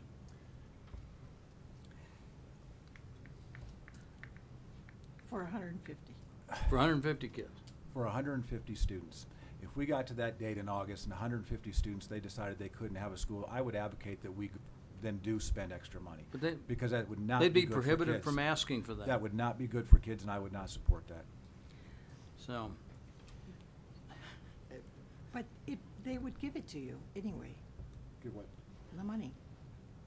So in other words, They you get would the not money. be out. You would not be I having- understand the monetary conversation. Yeah. But my job is to do good and right things for kids. And I believe we are. We have a long history of that with our election, with what we're doing in our schools. 24 students, we've been down this road. We know where it leads. It leads to hundreds of thousands of dollars out of our pockets into supporting these type of environments.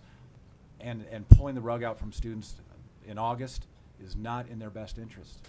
So you may have had low enrollment with the last school that was improved, but it now has 244 people, 244 kids, and they are in a performance plan now, which I believe is the same rating as the district. It took them a year to get there.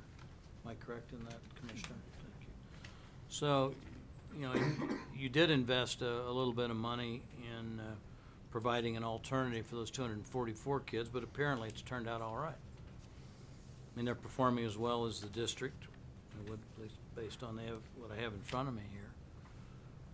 So, you know, and if you're not going to have to suffer that same financial liability here, if you're not obligated to do it, and you actually have a chance maybe to have 200 kids that are very satisfied, I don't fully understand the problem. Ms. McClellan. So we've had some questions with respect to timing, and I know that it can be an issue for charter schools when authority is taken away late in the game. Can you help me understand the logic behind Cherry Creek's swift action with respect to speaking out about your concerns with respect to the mere 25 letters? So as we stated, this has been a conversation we've had with them since day one for the 90 days with the application that letters of interest were not the same as letters of intent. And the resolution approved by the board is very clear that if they do not meet a condition, that it will be I'll just use the word revoked for lack of a better word right now. So the expectation was very clear, the outcome was very clear. And so that day with 24 letters, it was very clear. That was not satisfactory. So is it fair to say then that the swift action taken by the Cherry Creek leadership was in order to provide swift clarity to the applicants so that they would know where they stand as early in the process as possible? Absolutely, to not lead them on through other conditions. Okay, thank you. Dr. Flores? Thank you. You know, this is kind of innovative, an innovative school. And the research does show that if you start earlier, in fact, now the research even states that for science, engineering, aeronautical, that you should start probably in the upper grades in elementary. So starting them off in middle school is very positive, and you don't have a program in high school. I mean, and you have a program in high school, but not in middle school. So I think overwhelmingly, the extant research does show that such programs will get you more kids for high school and possibly even for college. And that's why we work to invest about $15 million in all of our middle schools for similar type of Right. project-based programming, so all 12,000 of our middle schoolers can have that type of experience, Yeah. leading to our own innovation campus. And I laud you for Thank you. all the positive things you've done in Cherry Creek. Thank you.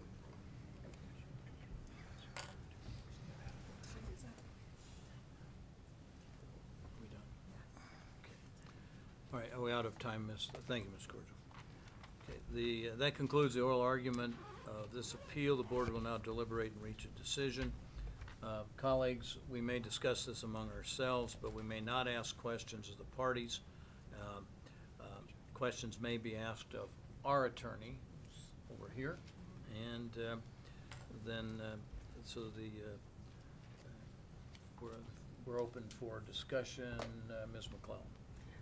Yes, and I know that this will not curtail discussion, but I would like to offer a few comments, and then if I may, given that this is a Congressional District 6 case, I would like to put a motion on the table.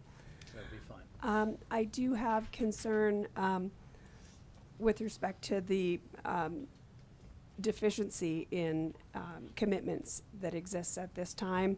And I'm concerned also that the district has been clear in making their expectations known back in August, and then rather than being disappointed in their swift action, I think we've seen through other cases that there is a benefit to having the action. If you're going to take an action that indicates to an applicant that there's a deficiency, there's a benefit in doing so swiftly and early in the process so that everyone knows where they stand before commitments are made after that moment. With these concerns in mind, I move to deny the appeal on the grounds that the charter applicant has not proven by a preponderance of the evidence that the local board decision was contrary to the best interest of the pupils, school district, or community, and therefore the decision of the Cherry Creek School District be affirmed. It's a proper motion. Is there a second? That motion dies for lack of a second. Ms. Rankin. I move to remand the application to Cherry Creek School District on the ground that the decision of the local board was contrary to the best interest of the pupils, school district, or community. That's a proper motion. Is there a second to that? Dr. Sheffel? Ms. Rankin, may I inquire as to whether you would be willing to consider a couple of amendments to that motion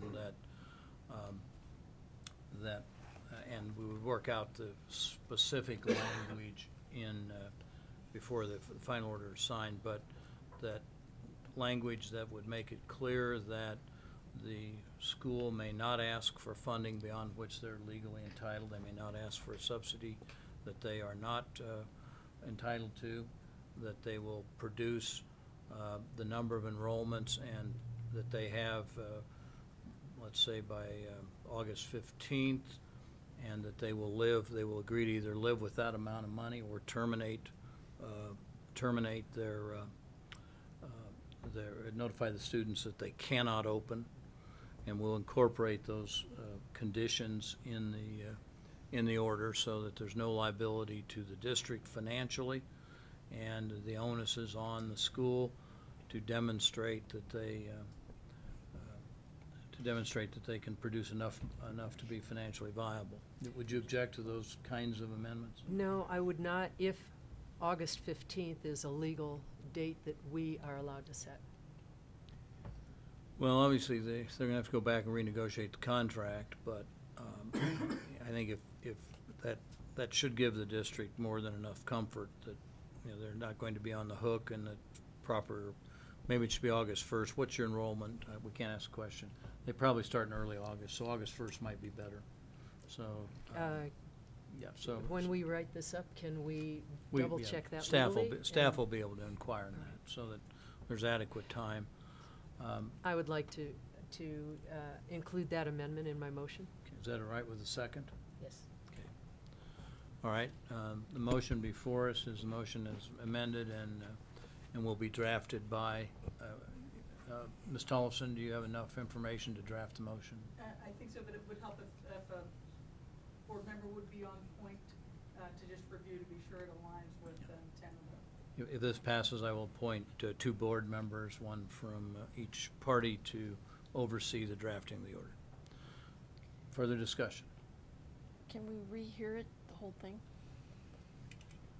You want to try it, Ms. With the Cordial? amendment, please? There's a little bit of looseness to it.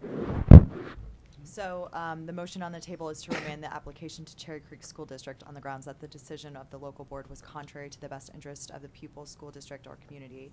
And Board Member Durham's amendment was that the school may not ask for funding beyond which they are entitled to produce a number of enrollments, and they have until August 15th or August 1st, whichever staff confirms is the accurate date, and will agree to the amount of money that they negotiated on or will terminate the contract. All right, and let me say, given the amount of private support that appears to exist for this school and the amount of money that's been raised for the Wings Over the Rockies and their programs, I personally have a little doubt that they'll be able to meet their full enrollment. But if they don't, then the district's not in any harm, and the very worst is they might have to provide some last-minute relocation for 0.03% of their students. Would you call the roll, please? Board Member Durham. Yes. Board Member Flores. Yes. Board Member Goff. Yes. Board Member McClellan. No. Board Member Rankin. Yes. Board Member Shuffle is Yes. excused. Oh, sorry, Shuffle. Sorry. Yes. Thank you. Yeah, Dr. Schroeder is excused. Yes, thank you. That motion passes by a vote of 5-1 with one excused, and Ms. Tollefson will proceed to draft the order. I would appoint Ms. McClellan and Ms. Rankin to see that the order accurately reflects the conversations and the vote of the board. Thank you, members, for your work today. Thank you. Thank you. Thank you. And we'll now take a short recess. What's next?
clicker? Dr. Cobb? Oh, where is the clicker?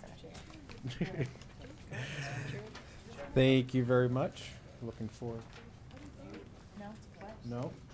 For the record, it's item 16.03.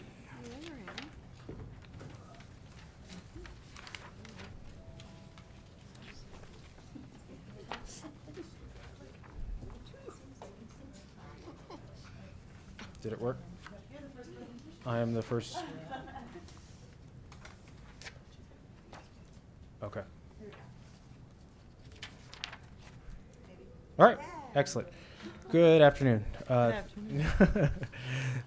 you very much. Here today to present to you the recommendations for the Teacher Grants for Computer Science Education program. This is a program that was created out of Senate Bill 17296, and the goal was really to focus on providing training to eligible teachers in computer science education, and that was specific for courses, certificates, or degree programs in computer science. During 2018-19, CDE was allocated $1 million for this program, which is broken up into two specific programs.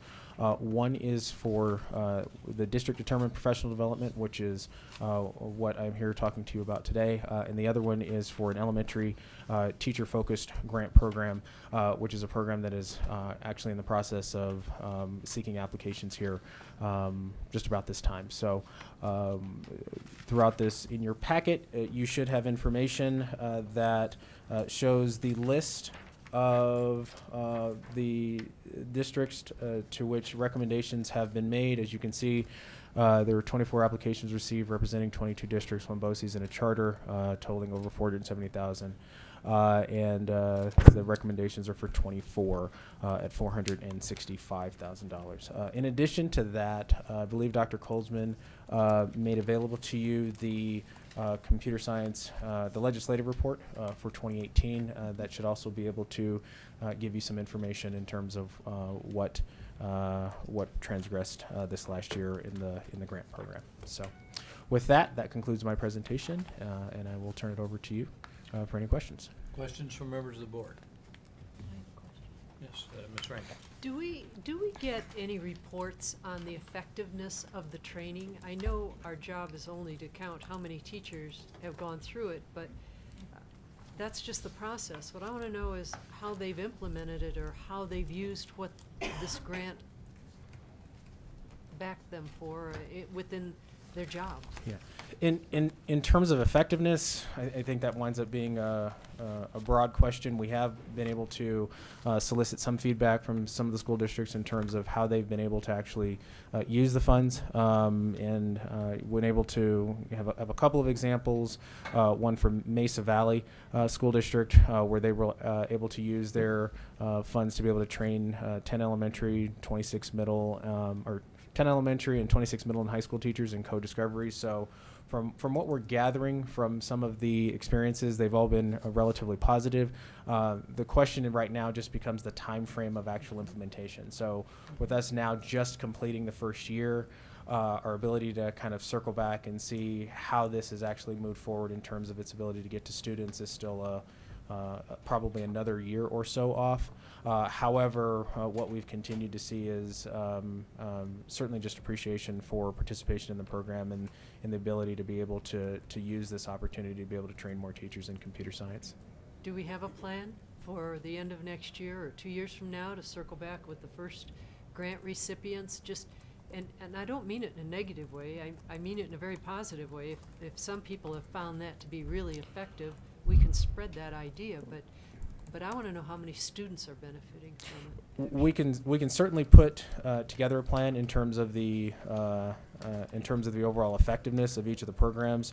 We did talk about in terms of the legislative report, just in terms of estimates of how many students would be impacted. That number is just short of 61,000 students in this first year, and so we have a general ballpark there. But in terms of actually the evaluation of how well the programs have worked to be able to help those teachers implement, computer science, we can begin to find that information out for you and get back to you. I think, Dr. Cobb, that would be extremely beneficial after this first round is done, but also when you come back and we talk about the second round, which there always is a second round, to give some of those results of student learning that has happened, I think that would be really helpful. A lot of times we just talk about all the money going out. Sure. Then we never know how effective Absolutely. it is until we find out it's not effective. Right. Absolutely. Additional questions? Dr. Flores? Or, I'm Well, sorry. it's a question, but it's just a suggestion that maybe we should give more, we should communicate more with the public. Like, for instance, that it go out, an article, not just within our system, meaning CDE, but to give this report to the Denver Post, the Colorado Springs, and, you know, just to, so that people know how this money is being spent. And we would, you know, just be responsible for teacher X said this, teacher Y said this, or, and maybe some novel things would come out. I mean, I'm sure that there, you know, that, I know I've taken a couple of classes and I just am overwhelmed with how, the things I learned. So I can't imagine that the same thing happens with teachers out there and how they can use it in the classroom. And so it could be a very positive thing for the board, for CDE, for all of us, and for legislators who approve this money. Yeah, Member Flores, we did put out a press release actually just yesterday, Good. speaking to that, and a lot of that was actually focused on our elementary, the elementary program that will be coming back to you within the next month or so, or once that grant application process makes its way through. And so there's been a lot of advertisement that has been going forward with that. Very positive. Thank you. You got it. Yes, Ms. Goff. What's our PR thing called? Communication. It's on the homepage and it's Facebook page? our highlights. There's a name for it. What's going on? Dana, is Dana back there? I don't see anybody from communications. Oh, well, I'll ask her when I get any, I noticed on this is one list where I noticed who's not on here rather than who is. Sure. You know, and you kind of see what's not said rather than what is said. There are a couple of districts on here that have been on turnaround and are on plans, and they're not here. Mhm. And I'm thinking, you know, any conversation around actually recruiting districts to get their names in for this kind of work. In the two cases I'm thinking of, preferably before the plan is submitted or implemented at least. And that's just one thing that I've started looking for on some of our results of grant lists of all kinds. This is not the only one, but that and I don't know. Is it, Board Member Goff, is it the news release? Is that what you're referring to? No? It's Okay. Lake County was the last one that was highlighted. What's that called? Promising Practices. Yes. All right. Thank you.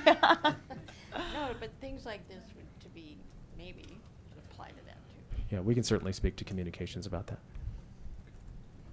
Any other questions? Seeing none, is there a motion on this subject? Well, go ahead. Or if you want to make a motion. Okay. I make a motion to, I don't have it, but. Approve? To approve the Public School Finance Act. No, that's not it. No, you're in the wrong one. Oh. Sorry, I should have done it. No, Computer, right here. Computer science. I got you now. Got it. Okay. Yeah, we did. We did. I move to approve the recommendations for the teacher grants for computer science education program. That's a proper motion. Is there a second? Second, Ms. Goff. Is there objection to the adoption of that motion? Seeing no objection, Ms. Cordial, would you record the vote as 6 yes, 1 excused? Yes. Thank you. Thank you. Thank you. Okay, now we're going to go back in order. Oh, maybe we have to go back to. We have rulemaking at 2. Anything we can squeeze in between now and then? Maybe 17. So, want to start board reports? We'll do 5-6 minutes of board reports. And then we'll conclude as we get, because we can't start till 2 o'clock, correct? Correct. All right, Dr. Flores, you want to start with the board report? Oh, gee whiz, what did I do? What did you do? We've been watching you, so we know what you did. I know. Well, I've been reading a lot of research journals that, you know, kind of have been piling up. And I've been reading that finance book, so I'm nearly finished with that. So I guess have I attended any conferences? No, I attempted to it when I went to South Texas, to one of the top districts in Texas. But apparently my cousin's wife was not the brother of the superintendent, so I didn't have an in. But I made efforts to go to one of the top districts, performing school districts in South Texas. Maybe next time I'll get an in. Thank you. Ms. Goff? Last time we really did this was November, right? Right. Okay, get ready. You got a whole bunch of things. Yeah, well, why is my calendar not cooperating? I'll just pick out some things here. Attended the CDE had the dyslexia forum here. I attended that. Yeah, that was, I mean, learning is always helpful. Learning is always helpful, yes. And I thought the presentation was well done, and entertaining, and helpful. What is all this stuff? JBC hearing was good. I think a lot of legislators appreciated it as well, but I did hear some comments afterwards that that referred back to our conversation about the literacy focus, and that's been, they've used that in some of their own, you know, online writing or quotes or stuff like that. So I think if we pursue conversation, we're going to get a lot of good comments. I went to the CASB convention at the beginning of December and enjoyed it as usual. Lots of good professional development happens with CASB, the local boards. And it seems like I've been somewhere else, but I can't remember. Enjoyed the holidays with family. I've been in and out of paying attention and spending time in different ways with some of our school groups, school representative types, parents and others, and administrators, just different kinds of conversations. So people are, they're geared up and they're ready to start off a new year, and I think there's a great appreciation for the accountability concerns we all have. And of course, everybody's excited about the legislative session. I am too, but I'm trying to be real about all of it. But I think it's going to be productive. We'll see what happens. Thank you. Dr. Sheffield? Yeah, I also attended some of the CASB conference, especially that Rural Alliance Network breakfast. It was very helpful. Got to talk to a lot of superintendents and hear about the legislative priorities for the new session. Had a great holiday. Also reviewed the PowerPoint from the dyslexia presentation. I wasn't able to go, but I think that'll provide a great frame for our further discussions and how to serve struggling readers. And just appreciate the opportunity to be sworn in today. So that's it. Thank you. Ms. McClellan? Yes, congratulations to Dr. Sheffield and to Chairwoman Schroeder on their swearing in this morning. So early in December, Microphone. I had an opportunity to attend. Oh, early in December, I had an opportunity to attend a breakfast at Douglas County Schools at the Castle Rock High School. And so we had several members of the board and the superintendent, and that was a great chance to interact with Douglas County staff and leadership. So I appreciated the opportunity, and I got to tour the high school, which was really very nice. I also got a ticket in the parking lot. Oh, so sorry. So Yeah. as long as I don't get another one, I'll be fine. I understand it's just a warning, so I can't imagine an occasion that will cause me to get a second ticket. So, They say it's just a warning till they boot your car. yeah. Hopefully, the next breakfast will be at a different high school, so then perhaps I'll get a warning there too. But I attended the CASB convention in Colorado Springs, and that was very helpful. And I was especially appreciative to have a chance to talk with many different leaders from most of the districts that are in my congressional district. So that was a great opportunity, and I got to attend a school finance primer. Those are always the way that we fund schools in Colorado. I always walk into those thinking, all right, I'll have it mastered by the time I walk out. And I think I'm not the only one who walks out saying, my goodness, this is much too complex here in Colorado. I also attended the dyslexia presentation at the History Colorado Center, and that was very helpful, and I had a chance to talk with some interested parents who are working on this issue and sharing their concerns, so that was beneficial. And then I appreciated the opportunity to attend the United States Air Force Academy Superintendent's Holiday Open House, and it was nice to see you and your wife there, Mr. Durham. And then, pardon me, finally, I was able to have a telephone call-in with Ms. Mello for a legislative update for the Special Education Advisory Committee. And they appreciated having that time with us. So my thanks to Ms. Mello for her help in preparing for that call and for her input on the call. And I hope that that was very helpful to those parents as well. Thanks. I think we'll return to normal order, and Ms. Rankin, we can have that report later. I think we are now on item 13.01. Is that correct? Yes. 13.01, rules for the administration of the school counselor grant program. Let's see, let us start with a motion. Where are we here? Oh, yes, I'm sorry, I didn't mean to do it. Colorado State Board of Education will now conduct a public rulemaking hearing for the rules of the administration of the school counselor core grant Program 1 CCR 301-74. The State Board voted to approve the notice of rulemaking at its November 14th, 2018 board meeting. A hearing to promulgate these rules was made known through publication by public notice on December 10th, 2018 through the Colorado Register, and by the State Board notice on January 2nd, 2019.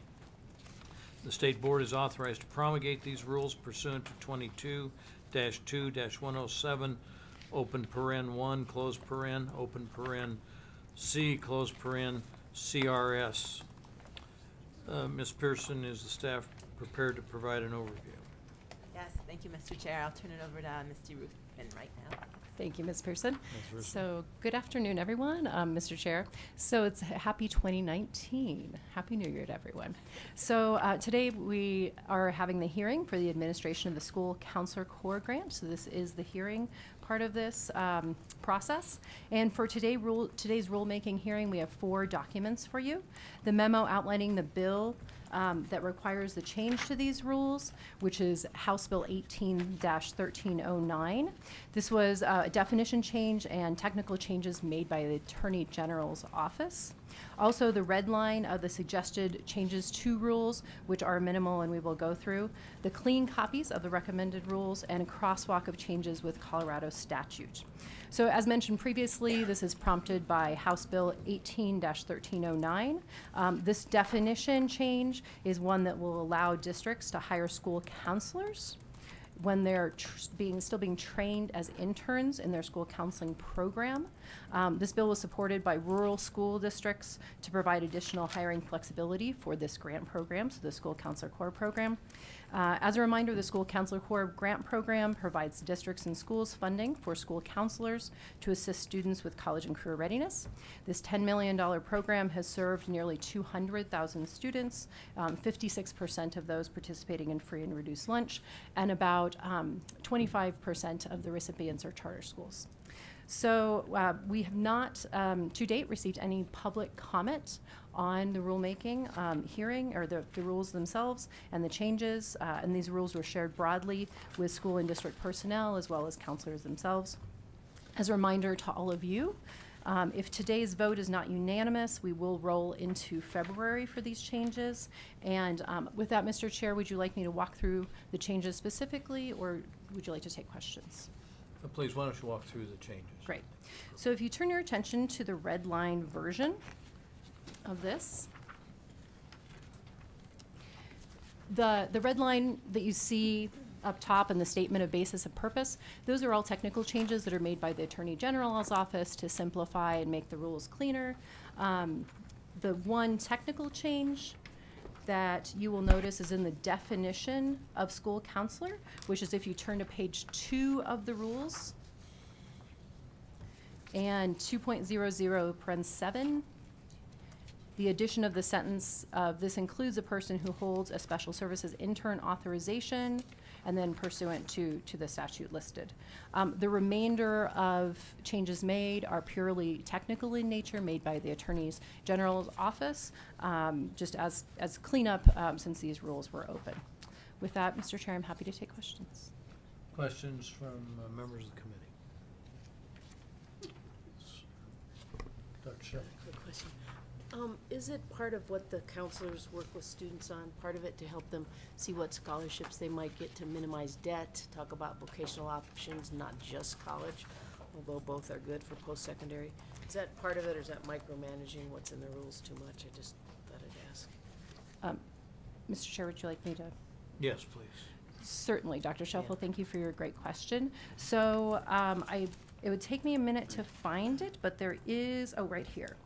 Oh, wait.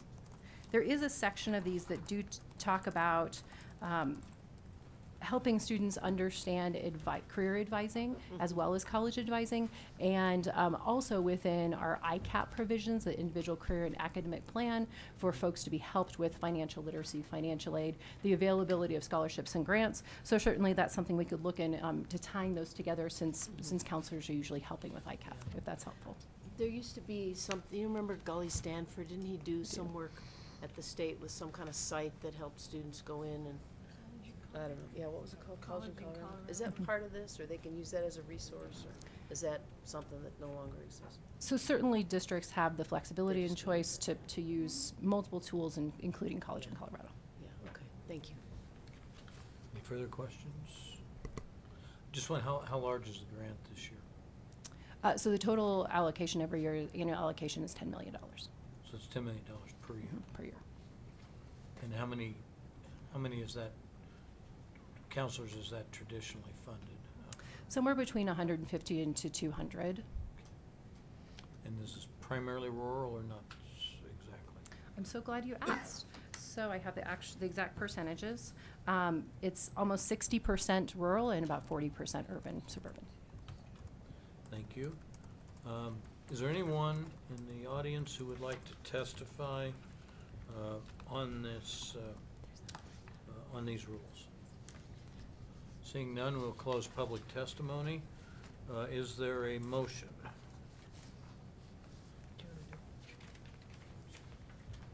Ms. McClellan? I move to approve the rules for the administration of the School Counselor Corps Grant Program 1 CCR 301-74. It's a proper motion. Is there a second? Dr. Flores? I second that. Second by Dr. Flores. Is there objection to the adoption of that motion? Seeing none, Ms. Cordial, would you record a vote of 6 yes, and with Dr. Schroeder being excused? Thank you, Vice Chair. Thank you. Durham. Okay, whoever's here. All right, so the next item we'll move on to is 14.01. Yes, unfortunately, that is another time, well, not unfortunately, but that is another timed item for 12:15. Oh, saying we gotta kill 5 more minutes, so we could ask Ms. Rankin about to report. Yes. My report's gonna take a lot longer. Yeah, well, we have all the time in the world. So. No, I'm just kidding. Okay. I was at the Excellence in Education conference with Board Member Durham in DC. in December, and it's always really good. I have to say, every time I walk away from there, I learn something new and have 2 or 3 more books that I need to read, and I recommend it highly. I also want to reflect a little on the Adams 14 man that spoke today, Nate Braden. Literacy remediation proposal. I found that kind of interesting because in the last month I've had several lobbyists come up to me and want to talk about their programs. So I have to agree that literacy is something that is being talked about a lot across the street. And I learned about some new programs, and I'm not advocating for any one program, but I have learned something interesting, and that is that there are programs out there now that are directed at parents of 3 and 4-year-olds. And I find that fascinating, especially when they find that the student outcome in 3rd grade is much higher because of the programs and because of, I'm sure, the parents' inclusion in that. And I also found that 30% of the parents of 4-year-old students in Utah are in this program, and it's paid for by the state government. So that was interesting too. It's a program called Upstart, Waterford Upstart. Achieve 3000 was another one that the lobbyist talked to me about. Some of these programs, this one in particular, students would go to this in the summer, but it was in K3. And during the summer, they would catch up for anything that they had lost during the year, because a lot of it was online, a lot of it was student-centered, but teachers took students at whatever level they were, and it was just during a summer program. I thought that was really interesting. Another thing I learned is Results First initiative. That is researchers that say, just like I've talked before about, it's great if a lot of teachers participate in these programs, but how many are putting them into effect? And I think we need to look at a lot of the programs that we have and how effective they are in our state of Colorado, and there are people here that do that. Another thing that happened this week is Commissioner Anthus and I were honored to be selected to Governor Hickenlooper's commission on the 19th Amendment, and it's the women's right to vote, and 15 to 20 elected officials at one time or another in the state of Colorado, all are women, were selected to be on this committee. And best I can tell, we're going to have a big party in 2020 to commemorate the 100th anniversary. So if you just leave me your name, I'll make sure you're on the list. Yeah. So that was pretty interesting and exciting this week. Thank you. So we've got to kill a couple more minutes. I also attended the Excellence in Education Conference in Washington. I think it's certainly the best conference that I have the opportunity to attend every year. It will be next year in San Diego, and it will not conflict with the CASB meeting. It'll be in November, I think, right before Thanksgiving. So we ought to all perhaps consider conserving budget and hopefully and making sure that we get applications for scholarships in. I hope that the entire board might be able to attend. The also attended in Buena Vista, Colorado. There's a retired superintendent from Illinois, lives in the school district, and Richard Descartes, and he has been trying hard to promote skills education, trades education, providing alternative pathways for students, particularly in rural areas. He's worked hard at it for a long time, and it's a tough, it's really hard to change the momentum and really try and accommodate kids who are really not interested in going to college for one reason or another, but could be provided with a real live skill that could produce significant income over time. And it was a public meeting that Richard had convened. He had presentation by the superintendent of the Peyton School District in Colorado Springs, which partners with, or in El Paso County, which partners with the Whitefield School District. They have a significant private enterprise contribution. They have a ultra-modern woodworking complex, which I suspect they have at least several $1 million of the latest high-tech donated equipment. And that program is proving to be very effective to to help kids who might otherwise perhaps drop out, or certainly would graduate from high school without a marketable skill.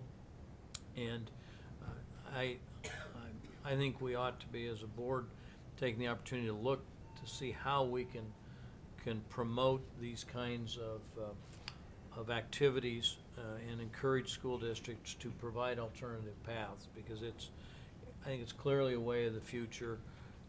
Not all, by a long shot, not all successful careers in the future will require a full year degree, but many of them will require at least some training beyond high school. And if these kids can come out with a good start on a skilled trade, they can, a lot of them can earn 6 figures. And I think that's certainly better for kids than, if they have a degree in underwater basket weaving, for which they've accrued a significant amount of college debt, which is going to be difficult to repay. If somehow we can help people avoid that debt trap for those degrees, and see that they have a technical trades education, and that at least starts in high school, I think we would be providing a significant service. And it's one of the things I want to work on in the future, and I've asked to have the opportunity to discuss at the board meeting, or at the retreat. So, Can I Dr. just Fuller? ask a couple of things? I know I was just, kind of, when you called me first and wasn't ready, I just wanted to say that I did attend the dyslexia conference right before, during this time frame. And also, I'm a member of the Colorado READ Act Committee, which is looking at how to improve the READ Act, and especially how to work with that instrument that reading teachers work. Is it the IPS or I'm trying to think of the name of the when kids are falling behind and they have a special it's the READ plan. It's the plan that they get to improve. IEP? IDP? IEP. IPS? IEP. IEP. I think that's what you. IEP, that's right. I just added an S to it. IEP, forgot the E. Special ed thing. And so we're working on that, and that will be a whole year that this committee from people from around the state are working on, and we will have our results sometime in December of 2019. Thank you. Okay, thank you, board members. The hour of 2:15 p.m. having arrived, the State Board of Education will now conduct a public rulemaking hearing for the rules of the administration of the School Health Professional Grant Program 1 CCR 301-97. The State Board voted to approve the notice of rulemaking at its November 14, 2018 board meeting. A hearing to promulgate these rules was made known through publication and by public notice on December 10, 2018 through the Colorado Register, and by the State Board notice on January 2, 2019. The State Board is authorized to promulgate these rules pursuant to Section 22-2-107, paren 1, paren C, Colorado Revised Statutes. Ms. Pearson, is the staff prepared to provide an overview of these rules? Yes, we are. Thank you. And I'll turn it back over to Misty Ruth Finn again. Thank you. Thank you. Wonderful. So before you today, this is the hearing for the rules for the administration of the School Health Professional Grant. We ensured that these were back-to-back with the School Counselor Corps grant because I know in the past there's been questions and confusions about how these are similar or different, and they are certainly distinct from one another. As a reminder, the School Health Professional Grant provides districts and schools funding for school counselors, school nurses, school social workers, and school psychs to help students with substance abuse prevention. This $12.8 million program has served approximately 150,000 Colorado students with 54 grantees, a quarter of those being charter, half rural, half urban and suburban. So for today's rulemaking hearing, you have 5 documents in front of you. The memo outlining the bill that requires changes to these rules, which coincidentally is also House Bill 18-1309. There is one definition change to the definition of a school health professional that we'll talk about more deeply. Additionally, the technical changes by the Attorney General's office you will also see, and then there's also one change included that is required by OLLS, the Office of Legislative Legal Services. So you'll see the red line copy and the changes to the rules in front of you, a clean copy, a crosswalk of changes with Colorado statute, and response to the one public comment that we did receive, which I will also address. So as mentioned previously, prompted by House Bill 18-1309, it made one definition change that will allow districts to hire educators that has a broader definition of education professional that can be hired with these grant funds. So essentially it removed the word health and it was left with the word educator. So we can look at the red line on that. This bill was also supported by rural school districts to provide additional hiring flexibility with this grant. At the November board meeting, Chairman Durham, you had asked about DORA licensure specifically, and if this grant will also allow for DORA or CDE licensed folks, and the answer to that is yes. This is coincidentally also the same question that CSI asked, so that's addressed specifically in the crosswalk that you have today. The second, so I mentioned the second round of changes by OLS, and that is required that the grantees be annually renewed. So there is an annual review that will go into place over the 3-year grant term after the first year to ensure that folks are generally on track. And just again, as a reminder, since this is the hearing, today's vote before all of you is required to be unanimous. Otherwise, the vote will roll over into February's meeting. With that, I'm happy to walk briefly through the red line, if that's something you all. Would you proceed with that, please? So if you all would direct your attention to the red line copy for the School Health Professional Grant Program. Again, the statement and basis of purpose was updated by the Attorney General's office as a technical change.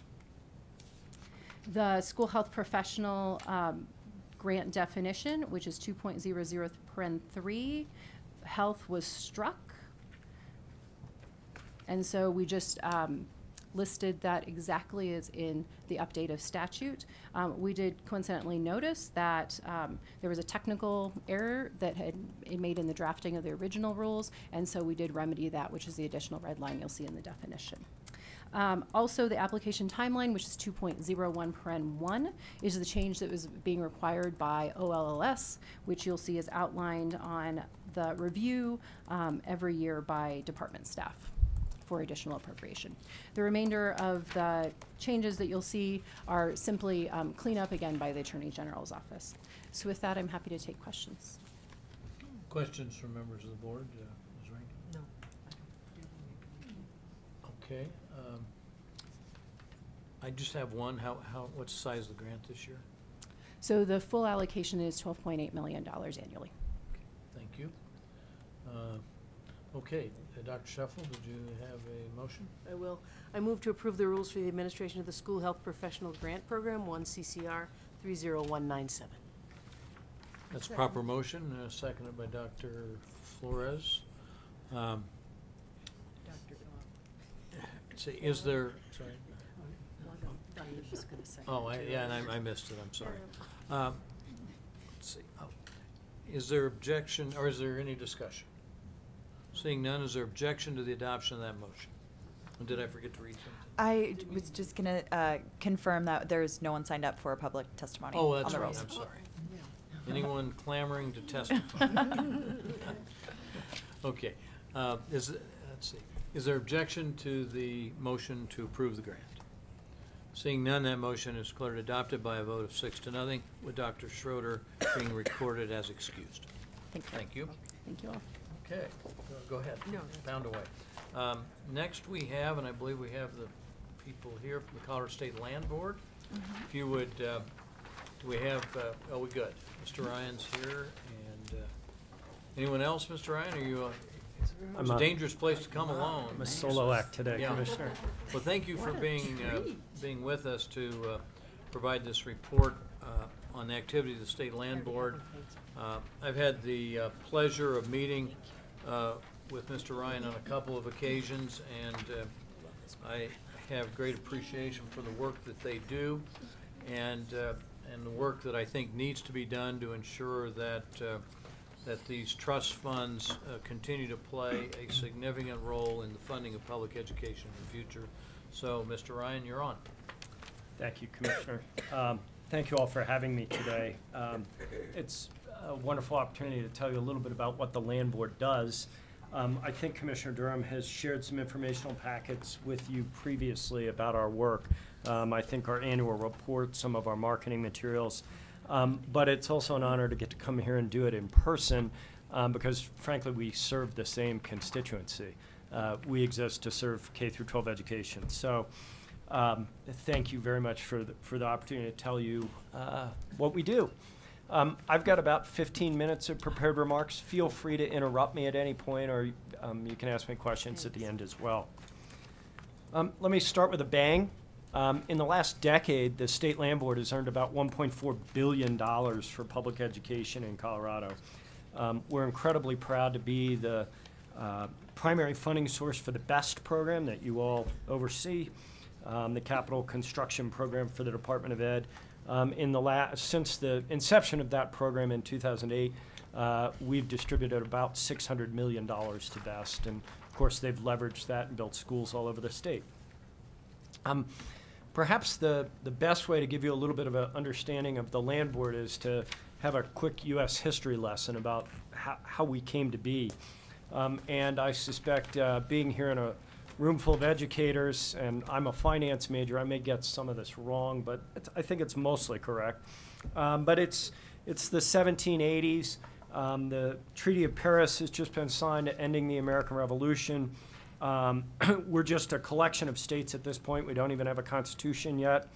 The British have relinquished the Ohio Territory to the states, and the Confederation Congress is sitting there trying to figure out, well, what do we do with this land we've just been given? There's all these competing interests. The states think they've got claims to it. There are Native American tribes. There are settlers. There are people who wanted to go settle the land. Of course, the Confederation doesn't have the power to tax at this point. They're out of cash after the war, and they wanted to be able to sell this land to raise money. So two important things happened here that are critical to understanding land boards. The first was the system was created for how lands got measured.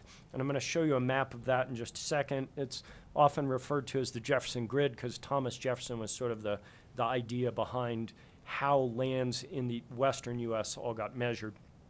And the second concept, and more important, was this idea that the Founding Fathers had that the key to a stable, functioning democracy was an educated citizenry. And so from this, they said, when we distribute these lands to states, we want to create a trust and have lands reserved to support education. You may have heard some of the lands that we manage referred to as school sections. And this really goes back to the founding of the country, this concept that we're going to create a trust to support schools. So when you think about the Colorado State Land Board, we can really trace our history all the way back to the founding of the country. Every state after Ohio in 1802 got one of these land grants. The stars are all the states that got them. Many of the states have sold off all the land in the interim, but there are still 20 plus states with functioning land trusts like Colorado has. Some are much bigger than others. That's a function of their governance, their distribution policies, their priorities when they were in their early years trying to settle the states. But collectively, this group of land boards are the second largest landowners in the U.S. We control about 150 million surface acres. Let's fast forward 100 years to Colorado's founding. The territory is petitioning to become a state in 1876. I mentioned the Jefferson Grid. This is what that looks like, this concept of township range and sections. So each of those little squares is a section. And by the time westward expansion has gotten to Colorado, the folks back east have realized that the land is more arid and less productive. And so when Colorado petitions for statehood, we receive two sections, sections 16 and 36 of every township. The other important takeaway from this slide is that the land board was created in the state constitution. We're not a creature of the executive branch or the legislative branch. We exist in the Constitution. We think that makes us special. Not everybody agrees with that, but it works for our team. So let's fast forward another 140 years. This is a map, a little bit hard to see. I think you have better maps in your packages. This is our surface ownership today. It's about 2.8 million acres. As you might expect, it's spread all over the state. It's aggregated in some areas because there were parts of the state, Commissioner Rankin, out in your part of the state, that was Ute Indian Territory at statehood, and the feds couldn't give us land there, so they gave us extra land elsewhere to make up for that debt. So that explains some of the aggregation you see. In total, that's about 4% of the state. I've showed you a map of the land and minerals. The current value of the trust is about $4.3 billion. About 2/3 of that's land. You can also see the orange wedge there, which is our oil and gas or minerals, and that varies anywhere from 500 million to 800 million, depending on the price of oil. And then there's another big wedge up there. The blue wedge is just over $1 billion now of financial assets. Historically, that's been invested just in bonds by the state treasurer. But a couple of years ago, we went to the legislature, created a board to oversee that investment with the treasurer, and we've begun to diversify that into stocks because the bonds didn't grow. They only threw off income, and so we're trying to grow the corpus of the trust. And so we're diversifying that so that it will achieve both growth and increased income over time. Really, I think one of the differences that our commissioners have made in the last 5 to 8 years is that they've begun to think of all these assets holistically, like you would any well-run endowment portfolio. So how do the various pieces of that pie work together well to both grow the corpus and to grow the distributions? So with all that background, our mission here is that we manage a perpetual intergenerational public trust supporting public schools. We've got a dual mandate. It is to generate reasonable and consistent income, so not maximize income, but reasonable and consistent. And we've got to balance that with taking good care of the assets that were entrusted to us. As you might imagine, there's an inherent tension in that mission. You could do things that might harm the land but would earn you more money in the long term or in the near term. We try to think of this and remember that we're an intergenerational trust. So we've got to balance those two sides of the mission. Basically, we need to be thinking about how we're going to generate income for all of our grandchildren. I've showed you the assets and told you our mission, and really we run this like a business to fulfill that mission. From a governance and operations perspective, we have 5 commissioners. They've each got a specific area of expertise. It's not political at all. We're very lean. We've got 45 employees, 7 offices around the state. We're entirely self-funded. We don't receive any general fund dollars. Think of us as a giant leasing company. We own a lot of assets, but we don't actually operate any businesses. So we're really reliant on choosing good partners who are going to buy into our mission, our values, our stewardship. We compete in the private markets every day. We like to think that we're pretty entrepreneurial. I mentioned that we lease our assets. Here are some of the many businesses that we lease our assets to. The parentheses are the number of active leases in those businesses. So we've got more than 7,000 active contracts out there in a wide variety of businesses.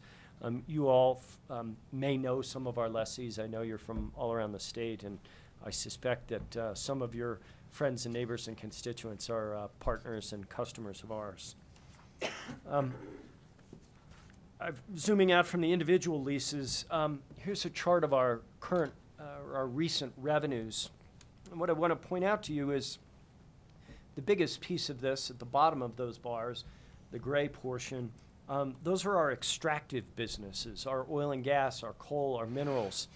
And while we've had a wonderful run in the last few years with changes in drilling technology, those businesses are really volatile. We don't control either of the two primary variables there, which are the price of the commodity and the pace at which it gets extracted. And so that makes it difficult to achieve our mission around consistent income for the beneficiaries. The green bars or the green part of the bar are the surface businesses. Those are our recurring revenues: grazing, renewables, commercial real estate, kind of farming and ranching. And then the top piece, the blue piece, is the interest that we earn on the permanent fund, the cash portion of the corpus. You'll see that's been very steady, and that's because bond yields have gone down even while the corpus has grown. We think that as we begin to diversify that, we will be able to grow it and grow the income there. And so that's part of the diversification and the asset allocation strategy that I mentioned that we're undertaking to grow our overall revenues. Maybe I can sum up all of our businesses in one slide here and all of our operations. On the left, you'll see the land and minerals that we own, as well as the financial assets. In the middle is how those things get used. We lease the land and minerals to operators, and that throws off revenue. Last year, it was about $130 million in revenue. And then per current statute, the way that money gets allocated is 50% of our annual revenues go straight to BEST. So last year, that was about $65 million. The balance, after we pay for our operations, goes into the permanent fund. It stays inside of the trust. Those assets generate income also, and 100% of that income is also distributed. So last year, that was about $25 million. Again, statute says $21 million goes to the School Finance Act, and any spillover goes to BEST.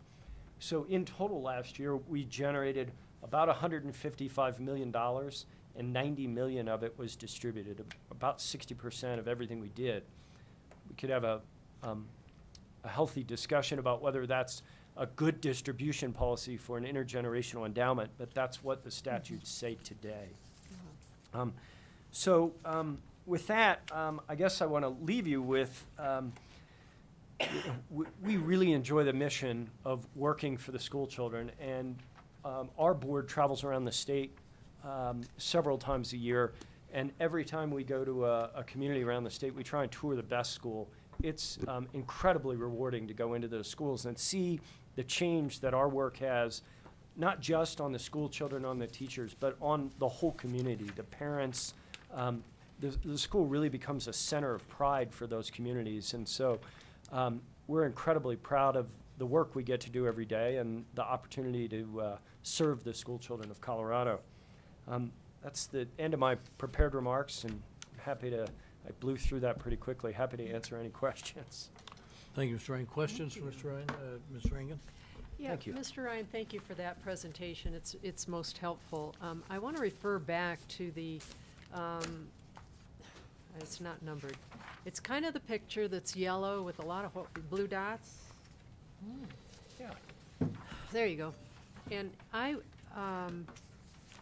found a much better map of exactly what Terrific. you're Thank trying you. to get there, and I passed it out, or had it passed out to the board. Thank you, But I Commissioner. found this extremely interesting to see where, I'm from out west there, and I don't see any of this gas and oil that you see and hear so much about. Yep. Yet all the dots over on the eastern slope, have a lot of lands been traded?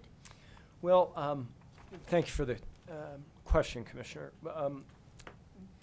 Most of that part of the state was Native American territory at statehood. And so the feds didn't own that land, the tribes did. And so the feds didn't have it to give to us. Now, having said that, our job is to earn the money. It's the legislature's job and frankly the best board's job to determine how it gets spread around the state. So even though we may not earn money in those parts of the state, the dollars flow back there based on formulas for best grants and through the School Finance Act formulas. So I want to assure you that even though we don't own much there or have operations there, the dollars can certainly flow back there. Those two things are uncorrelated. And now that we've divested our investments into stocks rather than bonds, I guess, when are we going to see, I mean, the economy's doing really well. When are we going to see a return on this investment? Right. Commissioner, we haven't fully divested that yet. Today, of the $1 billion, about $800 million is still in bonds, and we don't want to unwind that bond portfolio, particularly as rates are rising. You would unwind it at a loss, and that doesn't make any sense for anyone. So we can hold those bonds till maturity and continue to receive the yield. We're also, the budgets all assume, the state's budgets assume that we'll earn $21 million a year for School Finance Act. So we need to make sure that we've invested that portfolio so that it throws off at least that amount. Of the $200 million in equities, those are really just in ETFs, and they throw off dividends as well, so they earn dollars as well. But today, I think we're only about 20% equities, 80% bonds. Is that changing? There is a board that's working on changing that allocation, but it's something that's going to take time. It's not going to be done rapidly. We're really legging into the equities now. Frankly, the markets are pretty pricey right now, and so we're not sure, even if we could unwind the bond portfolio, we're not sure that makes sense to do today. So it's being done over the long term. Okay, so when,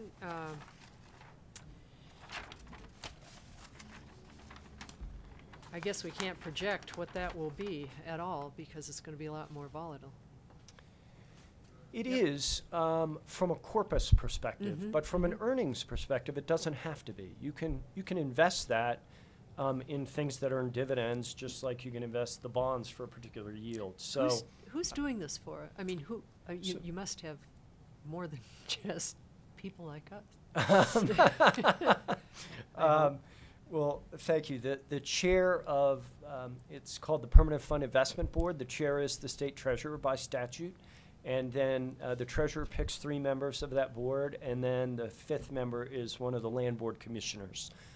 We do it that way because those 2 boards really need to coordinate the asset allocation strategies between the land and the financial assets. So there are 3 citizens that were picked by the prior treasurer who are serving out terms, all of whom have exceptional backgrounds in investment management.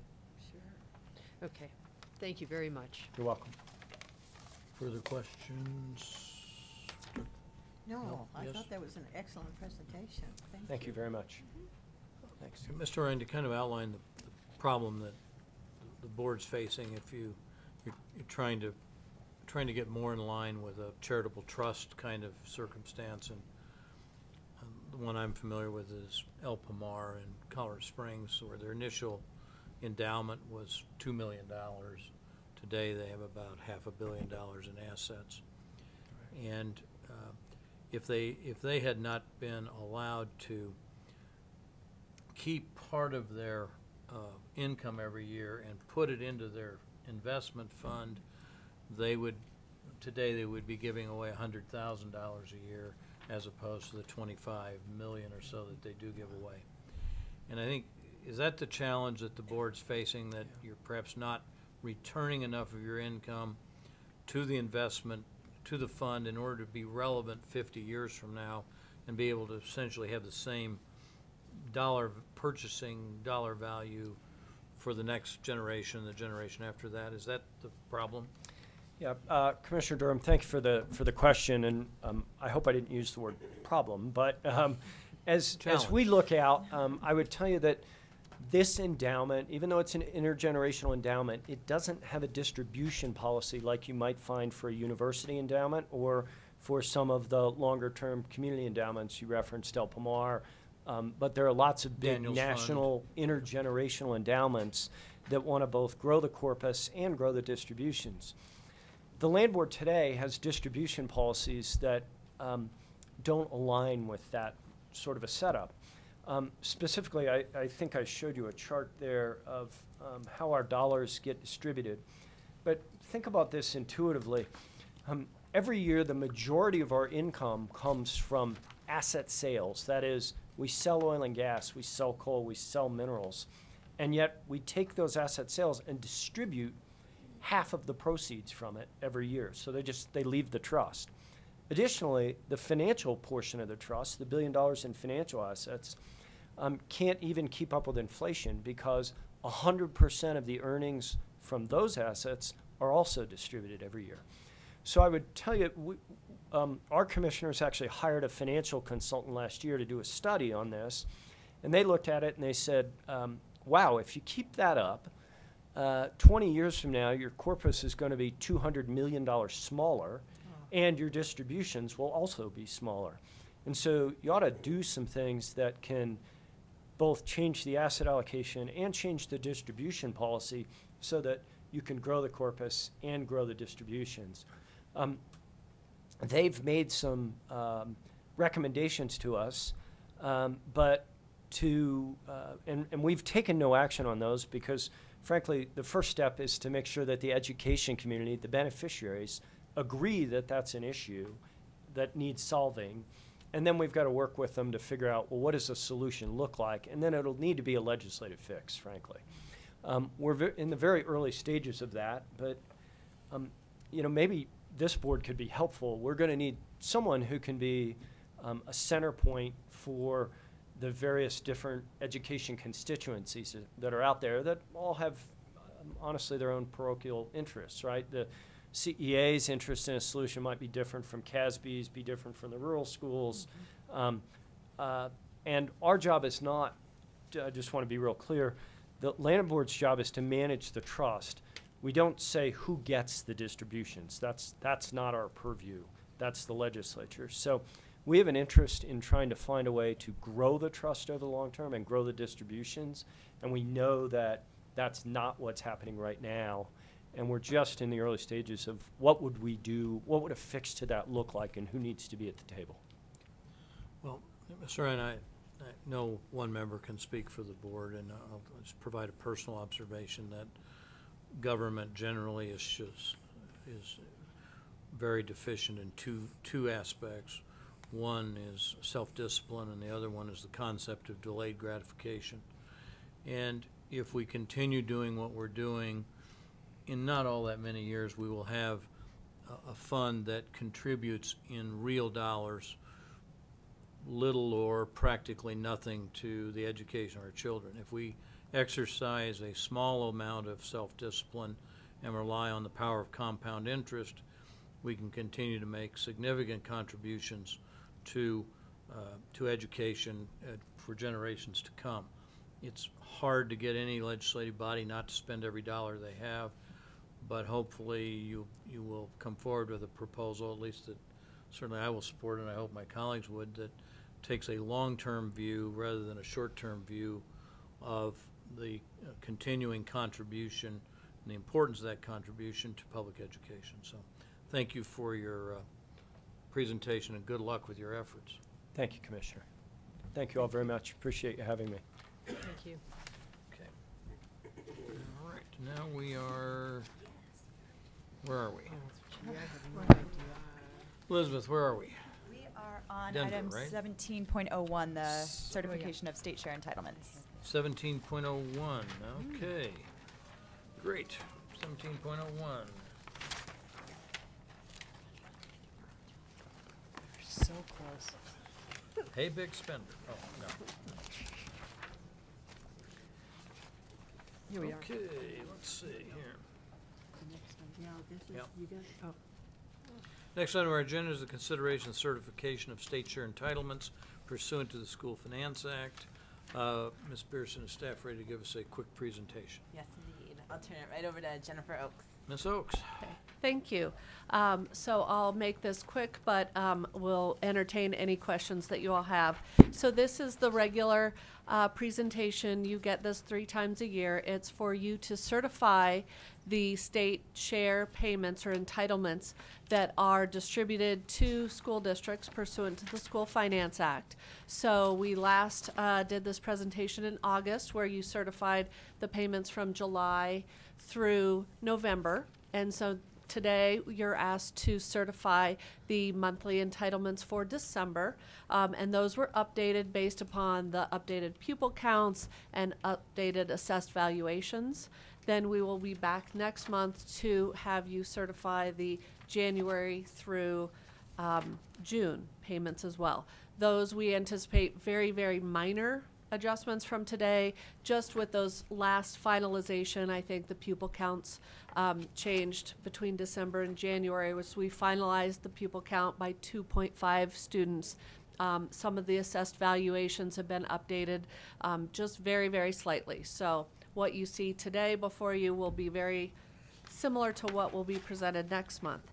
And so the monthly entitlements this month is $367.7 million, and there's a table there.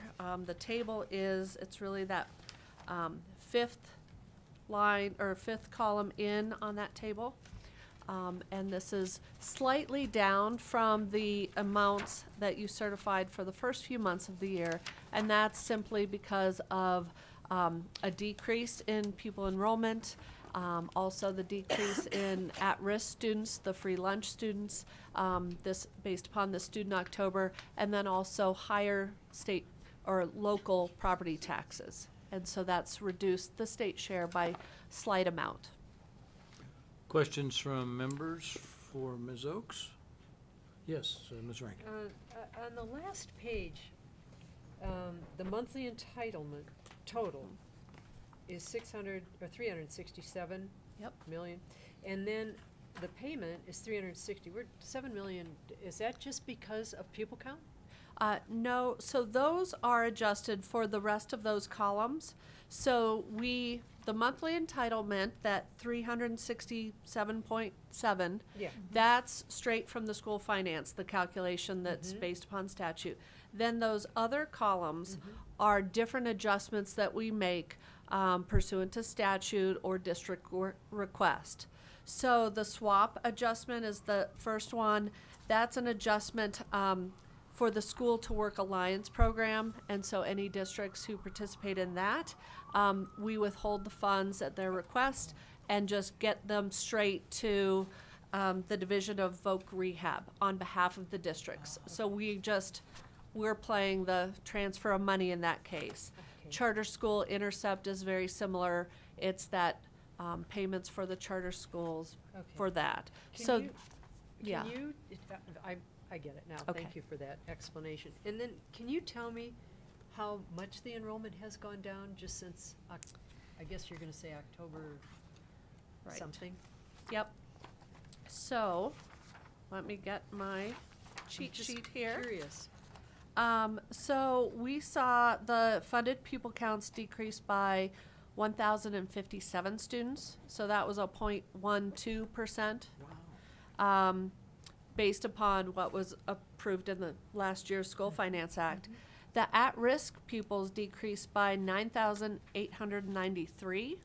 So that was a 3.25% decrease.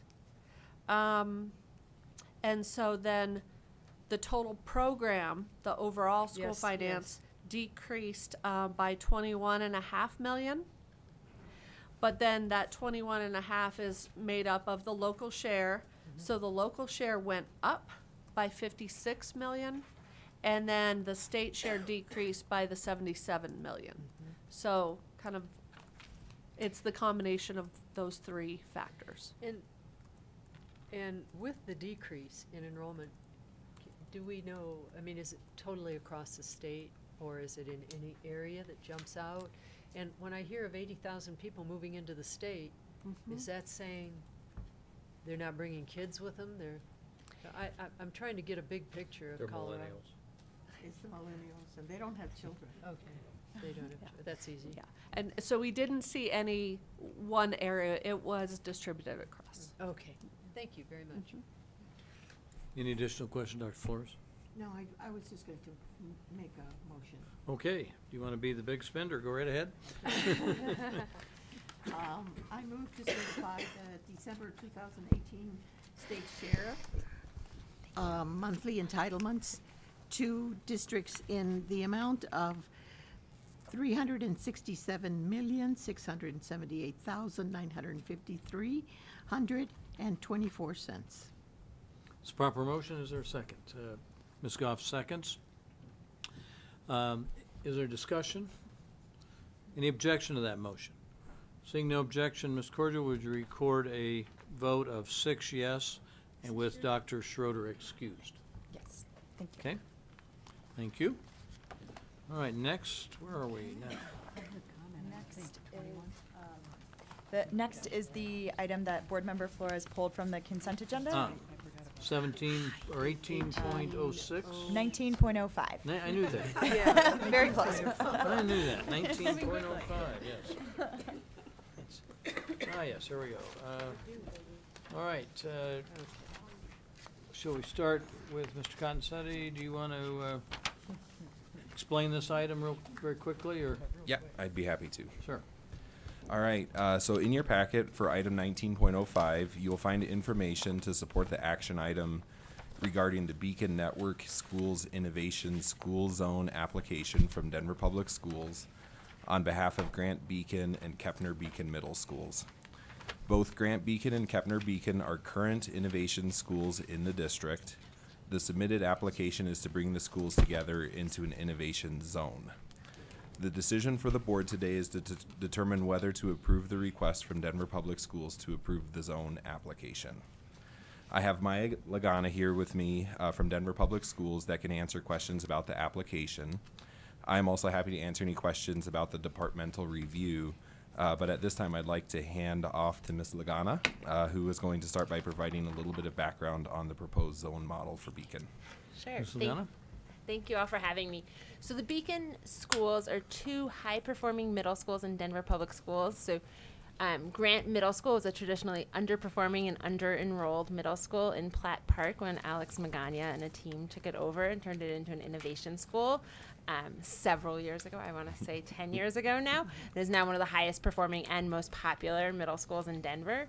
And several years ago, the district asked Mr. Magana and his team to take over Kepner Middle School, which has traditionally been one of our lowest performing middle schools in Southwest Denver, and it is now a meeting expectations middle school on our school performance framework, both Denver's and CDE's.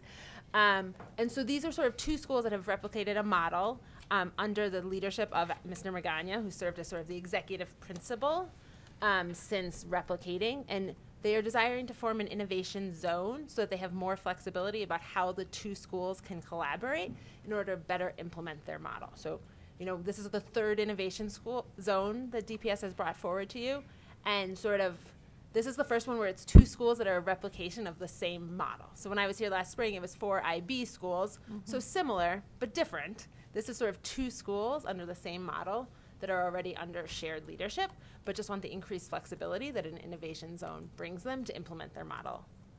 Right. Dr. Flores? Yes, my big question was, and it was because of what you did with the first network, which was you hired people from out of the school district.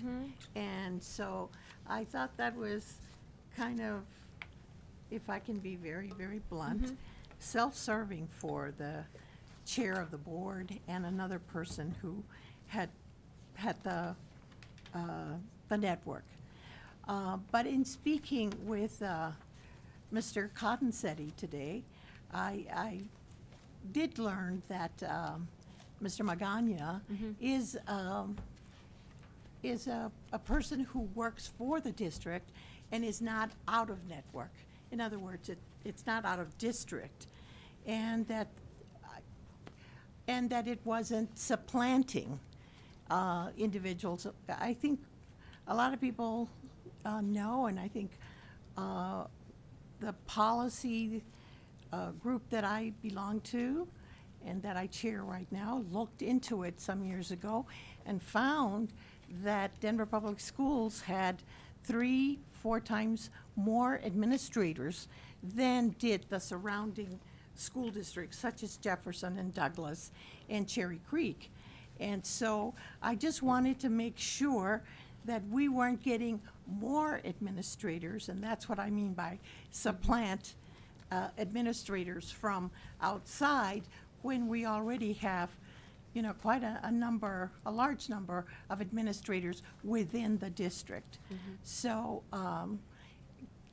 Mr. Magana still works for Denver Public Schools? Yes. And is his team also part of the Denver Public Schools? There will be, as the network does seek to get bigger than 2 schools or the zone, and if that is the case, there are a couple of roles, a director of operations and a director of academics, that would not be DPS employees. And why would that be if we have a large number? I think they want the flexibility and ability to hire people into those roles that are more aligned with the model versus district partners who tend to serve groups of 10 to 20 schools that have very diverse models in our current network structure, and these would be people dedicated to the Beacon model. Okay, and how is the Beacon model different than the others? I won't be as compelling as Mr. Magana if he was here, but sort of their model is built on 3 core tenets. So one is character education, and so they have dedicated blocks every day for character education, but it's also woven throughout their day. They also have a deep commitment to personalized learning, so you will see if you walk into a Beacon school, many students working independently using technology to meet them where they are, be it accelerated or intervention, and then enrichment. So I think the number is at Grant Beacon, there's something like 150 different enrichment offerings each year where they bring in folks from the community as well as leverage their teachers' sort of passions outside of the classroom to offer these opportunities. And so those are sort of the 3 key tenets that they want to be able to. So they want to be able to hire someone who's an expert in personalized learning and who has done it to be that director of academics, for example. Well, yeah, so it's personalized learning. That is the from an academic perspective. Right. There's been some kind of mixed research on personalized learning. There has been. I think, right, they believe they are doing it differently, right? I think personalized learning is a little bit of a buzzword in education these days. We would probably all agree, right? And it looks different in different schools. And given the results they've been able to get into very different communities in Denver, I think we have confidence in the model as being implemented at the Beacon schools. Can you explain to us maybe what these activities could be, the personalized learning? Yeah, so unfortunately, I am not the academic expert on their program. I've never taught there.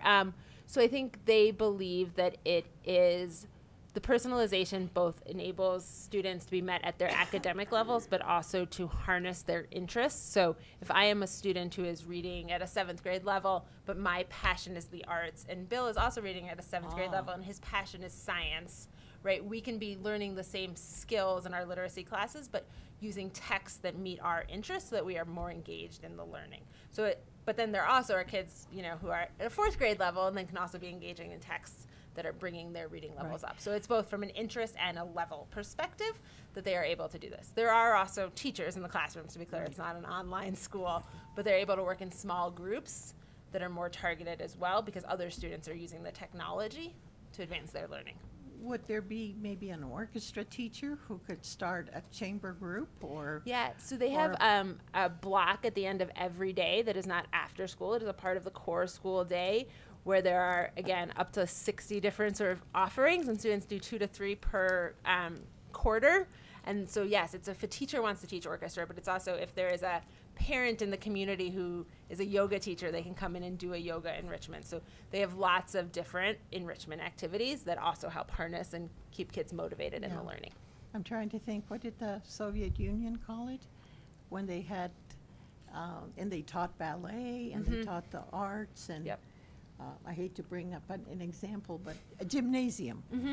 That they had gymnasium, but gymnasium didn't mean, you know, just gym, but the arts and, Mhm. and Yep. such. Yep. I think that's why they believe they've been able to attract such a high number of students. Yeah. So we used to have the highest choice out rate, Right. Grant Beacon, and now is one of our most popular schools.